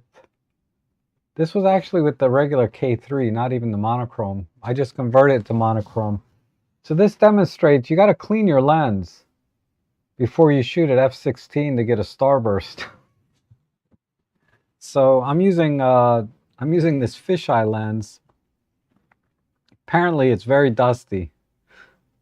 So I don't know if the dust is internal or on the front or on the rear element, but when I grabbed the camera, I didn't clean anything. Normally I like to clean my lenses before I go out, but I didn't clean them this time. Yeah, this lens is dirty. I can see it, even with my dying eyes and without wearing my glasses. This lens is dirty, but I kind of left it there and decided, it's kind of interesting to have all these spots all over the place anyway. So I thought this was still kind of a cool shot. So this is this is also HDR. I bracketed 3 shots and then used Nik collection to blend them together. But this is just a what was this? This is the Pentax. This is the Pentax K3. This camera's from 2013, by the way, because I didn't. The internal battery is dead, so I have to reset the time and date. I didn't reset it. It says taken 2013. It was not. So this camera is 12 years old, but I don't even have the lens data in here.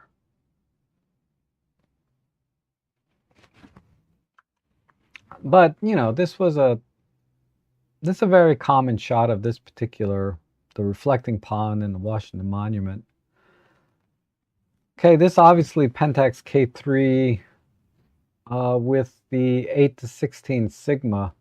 So I was shooting, does it even tell me the aperture? Yeah, I was at f5.6. I'm not shooting directly into the sun, so all of the spots and everything, you're not going to see them anyway. But yeah, I thought this came out pretty good. This was not a bracketed shot. This shot was at ISO 800, so we're fine with just doing simple noise reduction. Okay, this is the OM3, and I believe this, if I look at, yeah, this was at a bracketed shot, HDR. So when I bracket, I'm taking 3 shots, one overexposed by 2 stops, one underexposed by 2 stops. So 3 shots, 0, -2, +2. And then I blend them together in Nik collection. And this is virtually the entire frame. I didn't crop very much. I just cropped a little bit off the bottom or the top because I had to straighten it a little bit in post-processing.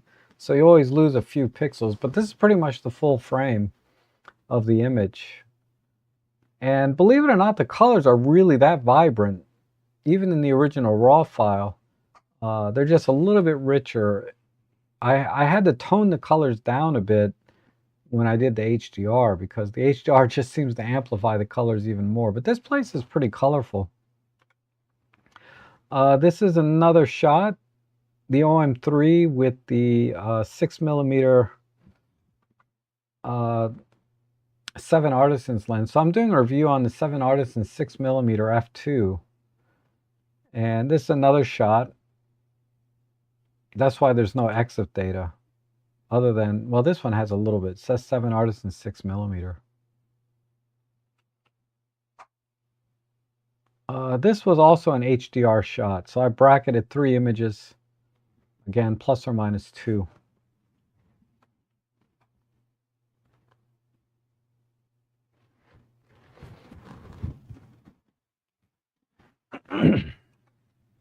Oh, X-Meta says, strange with the Pentax internal battery left without A Q4, yeah.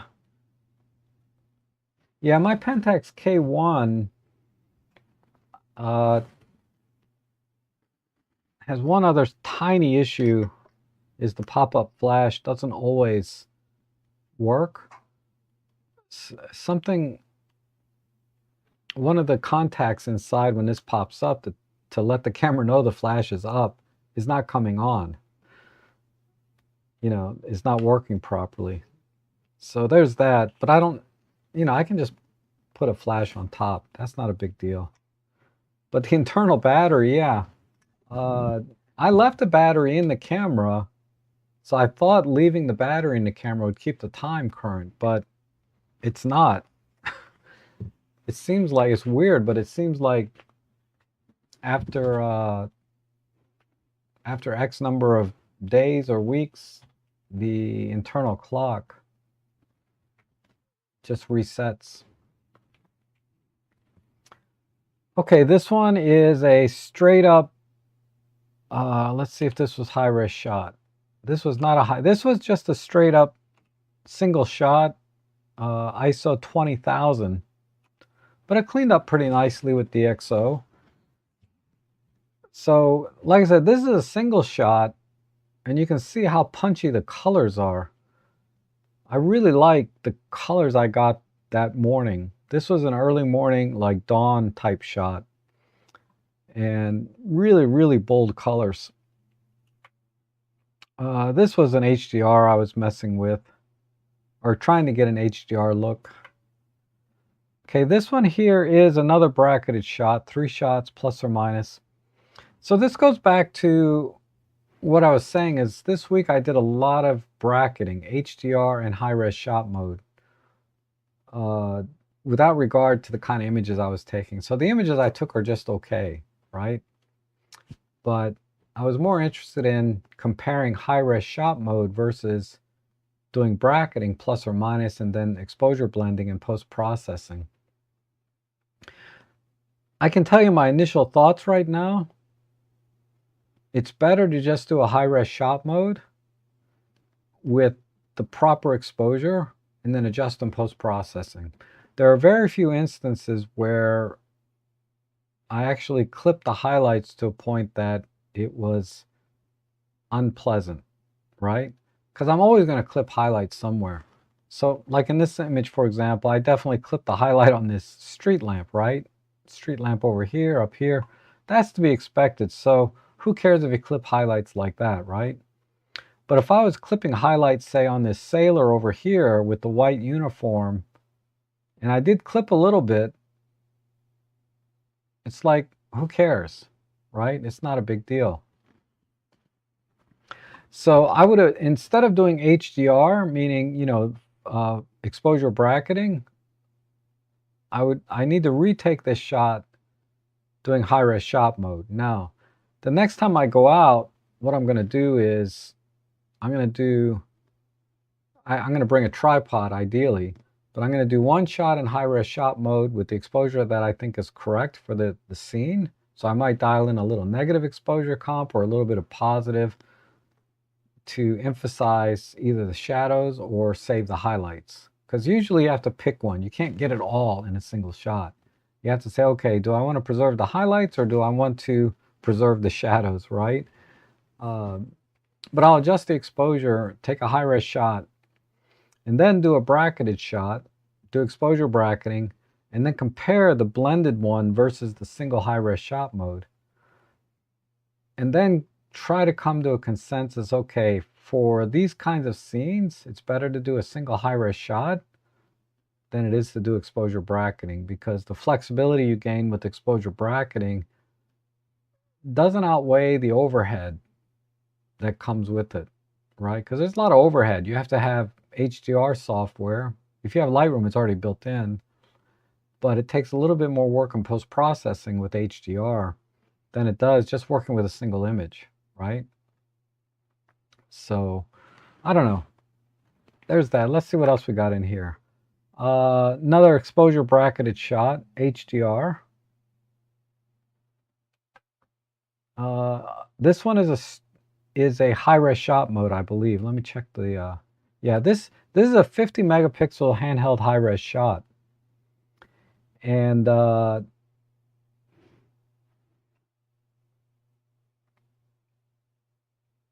I think it came out great. So this is a good example of why I'm leaning towards just doing handheld high-res shot instead of exposure bracketing for these kinds of scenes where it's low light street photography. I don't see a need to do exposure bracketing to save the highlights. I think we're getting enough highlight detail that this image still looks pretty good. So Dan has a question, were those bracketed shots merged in the Nick collection? Yes, and they were all handheld. So I used Nick collection and they were handheld. I didn't use a tripod on any of these shots. This one is also HDR, exposure bracketed, but I have, this is a good example. I actually did exposure bracketing. So on the left is the single shot, 20 megapixel image, right? On the right is the exposure bracketed image. They're framed a little bit differently because I did some differences with the perspective corrections and things like that. And I probably a slightly different angle as well. But actually, no. It's the image on the right, I'm sorry, the image on the left, this one here, is one of the frames of the exposure bracketing. This is the blended, all three shots combined. This is probably one of this, not probably, this is one of the shots out of that bracket. And there's so little difference here. I can say that if you look at the screen here, you know, these highlights got clipped, and over here I was able to recover, so I can read the word good morning here. Over here it's completely clipped out. And you know, if you scan around the image, you'll find a couple other places where highlights are kind of clipped like that. But this is one of those who cares if it's clipped kind of thing, right? And I would have preferred, if I could do this shot again, I would have preferred to do high-res shot mode. Then I would have had a lot more megapixels to work with in terms of detail. I would have gotten lower noise because this is at ISO 4. Look at this image here. This one shot is ISO 16,000. I would have gotten less noise and more detail with a high-res shot than I'm getting with exposure bracketing. And potentially, if I just dialed in like a -1 on the exposure comp, I would have been able to save these highlights. So, but yeah, these, and again, I didn't do much with the colors. If anything, I had to dial back the colors. They were just too strong. But how much benefit am I really gaining with, you know, HDR exposure bracketing for this type of scene? I'm not saying exposure bracketing is useless. What I'm saying is in this particular scene, the highlights that clip, I don't really care. I don't care about the highlights that clip in a scene like this because they're usually very small, like this TV screen and the street lamps and little speculars here and there. I don't care if they clip. Now, exposure bracketing is very useful if you're trying to save highlights in the sky and things like that, but that's not the case here, right? So a better choice would have been to do high-res shot mode to get lower noise and more megapixels than to do exposure bracketing for this kind of scene. And that kind of goes back to my example of why I was thinking about doing these photo walks or vlogs of, okay, we're going to go out and we're going to do a street scene, this exact street scene. How would you do it, right? And the best way to do it with an OM3 or an OM system camera, Olympus camera, is with high-res shot mode. If you have handheld high-res shot mode, all the better, right? Otherwise, you'll need a tripod. And show, okay, this is with HDR, exposure bracketing. This is a single shot, and this is high-res shot. And look at the difference in noise. Look at the difference in the dynamic range. Yeah, okay, there's a little bit better dynamic range in the high HDR shot, clearly, right? Because we're doing ±2. But in this kind of scene, it doesn't really matter, right? What matters is getting less noise so you get more detail. Anyway, that's one example. This is another example. JP Steiner asks, does OM Workspace support combining exposure bracketing? Not that I know of. If I recall, there was something, I haven't used it in a long time. There was something in there. But the short answer is no, it does not do exposure. It does not do exposure blending. But I'm going to pull it up in the background. But let's go back to this. So on the left here is one of the frames out of the exposure bracketing. And then on the right is the actual blended image. So this is the HDR image. This is a single shot out of the bracket set. And again, I am getting a little bit more dynamic range in the HDR shot. You know, particularly in the clouds, it was very easy to manipulate the clouds to show, whereas I would have had to do a little more work to get the clouds to have more detail like I have in the HDR shot. But yeah, the highlights are clipped, but so what?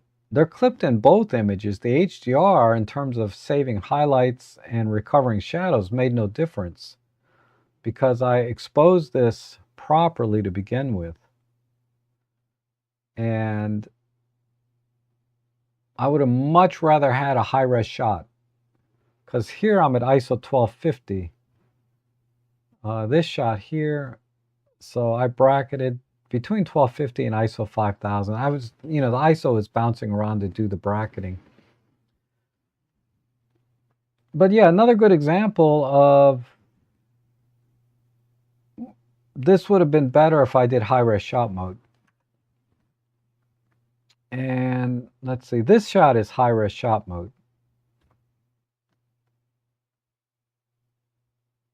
And this came out great. Let's see what this is 8,000. Okay, so this is about 40. This image here is 43 megapixels out of the 50.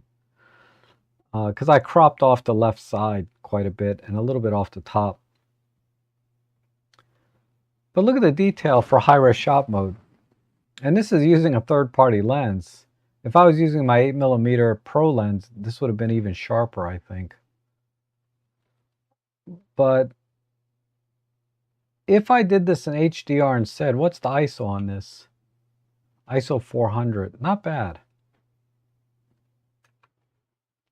But if I did HDR on this, I would have lost all the resolution and not really gained any dynamic range because again, yeah, these highlights are clipping a little and these highlights over here on the right, lower right side are clipping a little.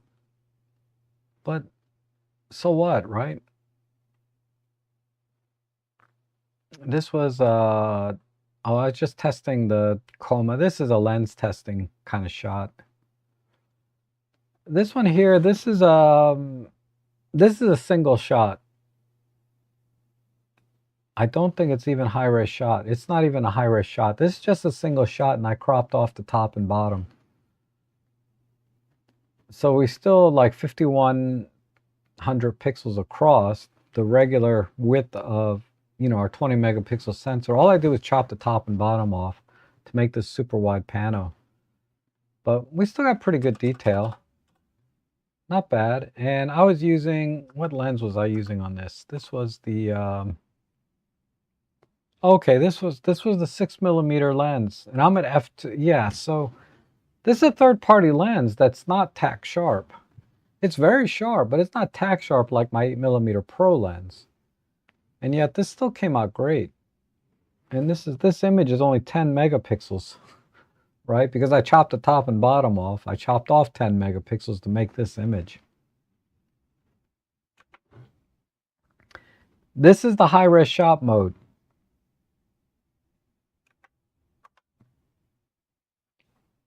So let me put these two images side by side. Okay, on the left is high-res shot. On the right is a single image, right? Because when you take a high-res shot mode, you get both. You get one high-res shot, and then you get one regular, 20 megapixel. So I processed them both exactly the same. All I did was cut and paste after I edited, and there's still a difference here. But what I wanted to show you was there's not that much difference in detail here. This is 80 megapixels, this is 20. Now that partially that's due to the lens, right? I'm using a cheap lens. I would argue even that I feel like I see even a little more detail in the 20 megapixel image. I'm getting better color here though, see? I lost some color in the single image, but over here I got better color. I mean, overall the color is richer, right? You can see that right off the bat, even though they were processed exactly the same. Because what I did is I processed one and then I cut and paste the same settings over. So I'm getting a lot more rich colors. It's hard to tell with noise because it was only ISO 800 to begin with. But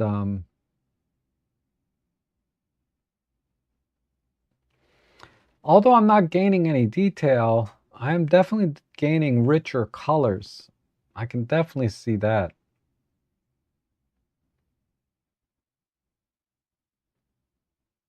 But I kind of chalk that up a little bit to the lens itself because it's a third party lens, right? It's the 7 Artisan 6mm f2. Now it's probably shooting it wide open at f2, which I know it's just a tiny bit softer than it is at like f5.6.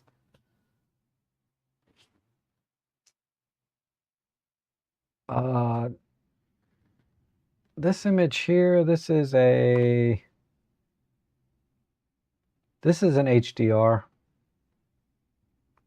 bracketed shot. This came out pretty good. Same thing here. This is a single shot. That's not an HDR. That's a single shot. This was an HDR. This came out really good. This has pretty good detail.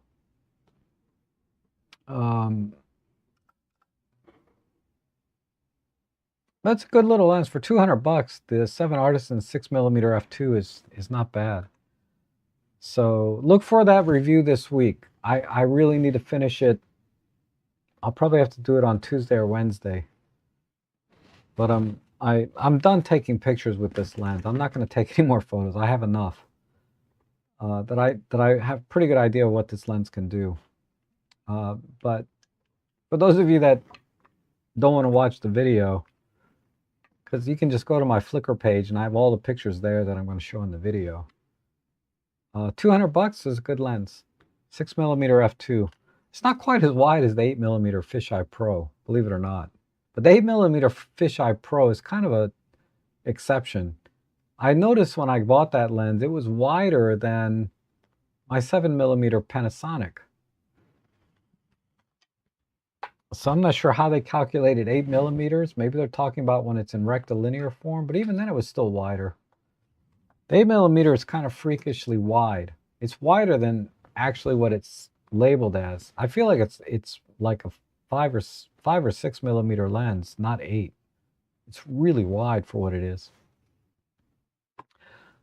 Okay, let me go back to the chat. I travel between 10 and 25 miles, but when I get out as far as 76 miles. Okay. So about the same as me. 10, like, I don't really have any place that's 25 miles away that's any good. I got one place at 10 miles, and then everything else is a couple hours drive for wildlife. That's consistent, right?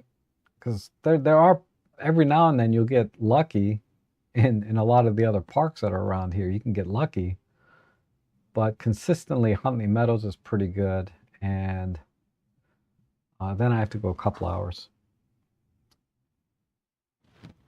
That's just selective memory. Your brain stores what's important for it. Okay. Shout out for Faststone. Yes, Faststone is awesome.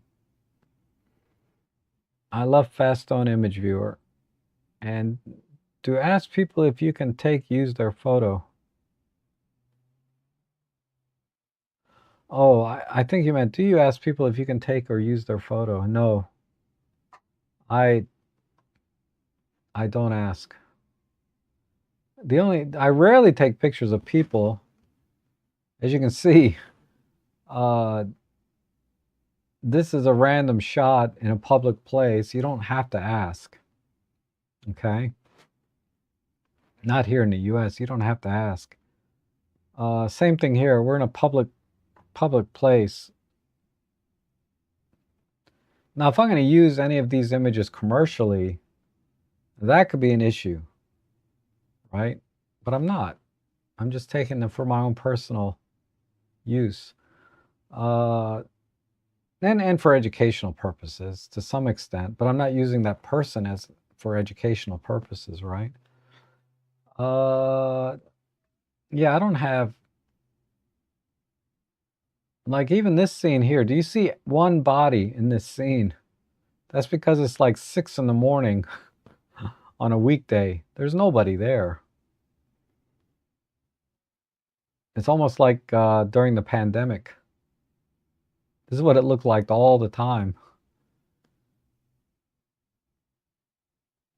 Like, if we go back, like, look at this. This is a weekday morning. I went back there this morning. There was a lot more people, as you saw in the other image. But this day, there was nobody there. So, anyway, yeah, I never ask.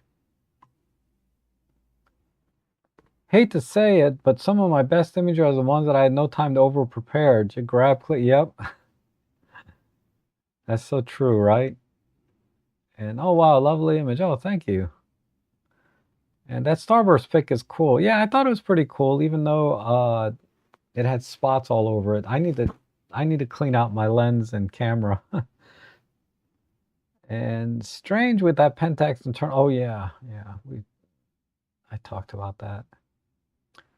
Were they bracketed? Yes, I answered that one. I don't know why these are not highlighted. Usually it highlights the ones already addressed.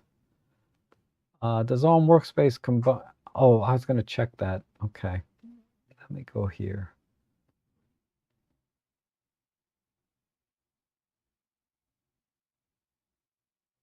There is something here called multiple composite focus stacking and I'll have to look into that. So I'm looking over here at this icon. There's one here, light and composite focus stacking. So if I go into that folder from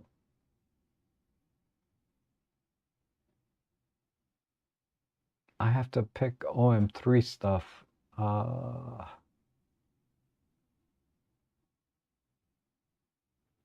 6mm.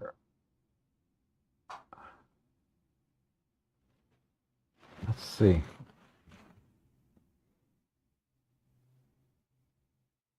Let me find one of the bracketed shots. So this is bracketed. So bam. Oops. If I pick the three, if I pick these 3 images and I click on this, multiple composite, what does this do?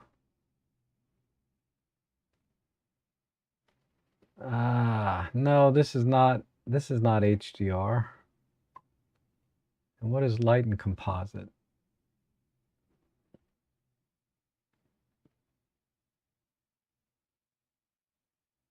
Let's try light and 1 composite.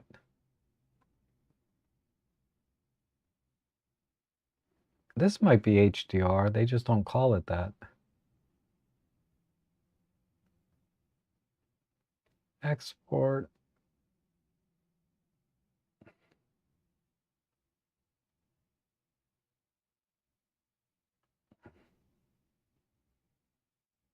That looks like an HDR. So maybe, but I don't know if it's doing auto align and all of that.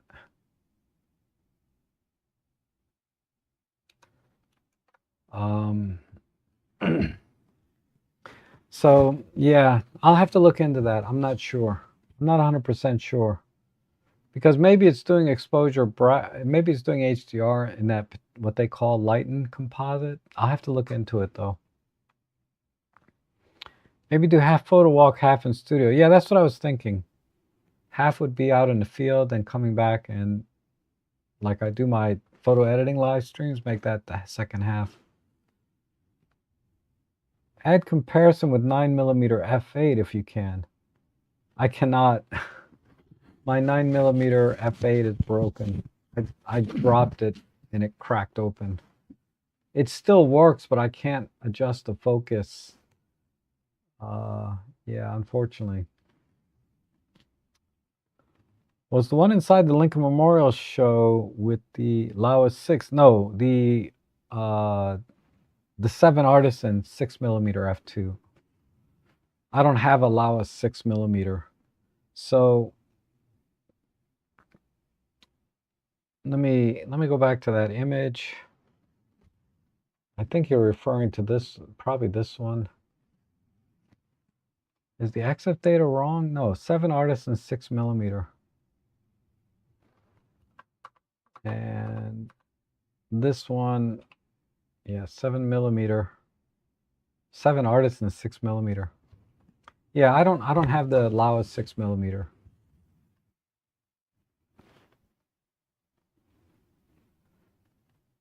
Okay, why don't we call it there? It's been, wow, it's been well over 2 hours. So you guys, thanks so much for watching today. You guys are awesome. Thanks for joining me, and I wish you guys a great rest of your weekend, a great week, and a good life. Eat healthy, exercise. I'll be back on Tuesday for my shopping stream. Shopping for deals as always. So you guys have a great week, and I hope to see you again soon.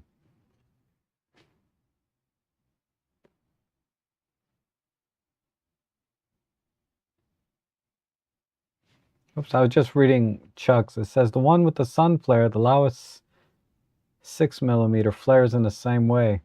Yeah, but they're very different lenses. I know I said I was leaving, but the Laois 6mm is tiny compared to this. Okay, this is a very different lens. But okay, I'm gone now. Thanks again. See you guys soon.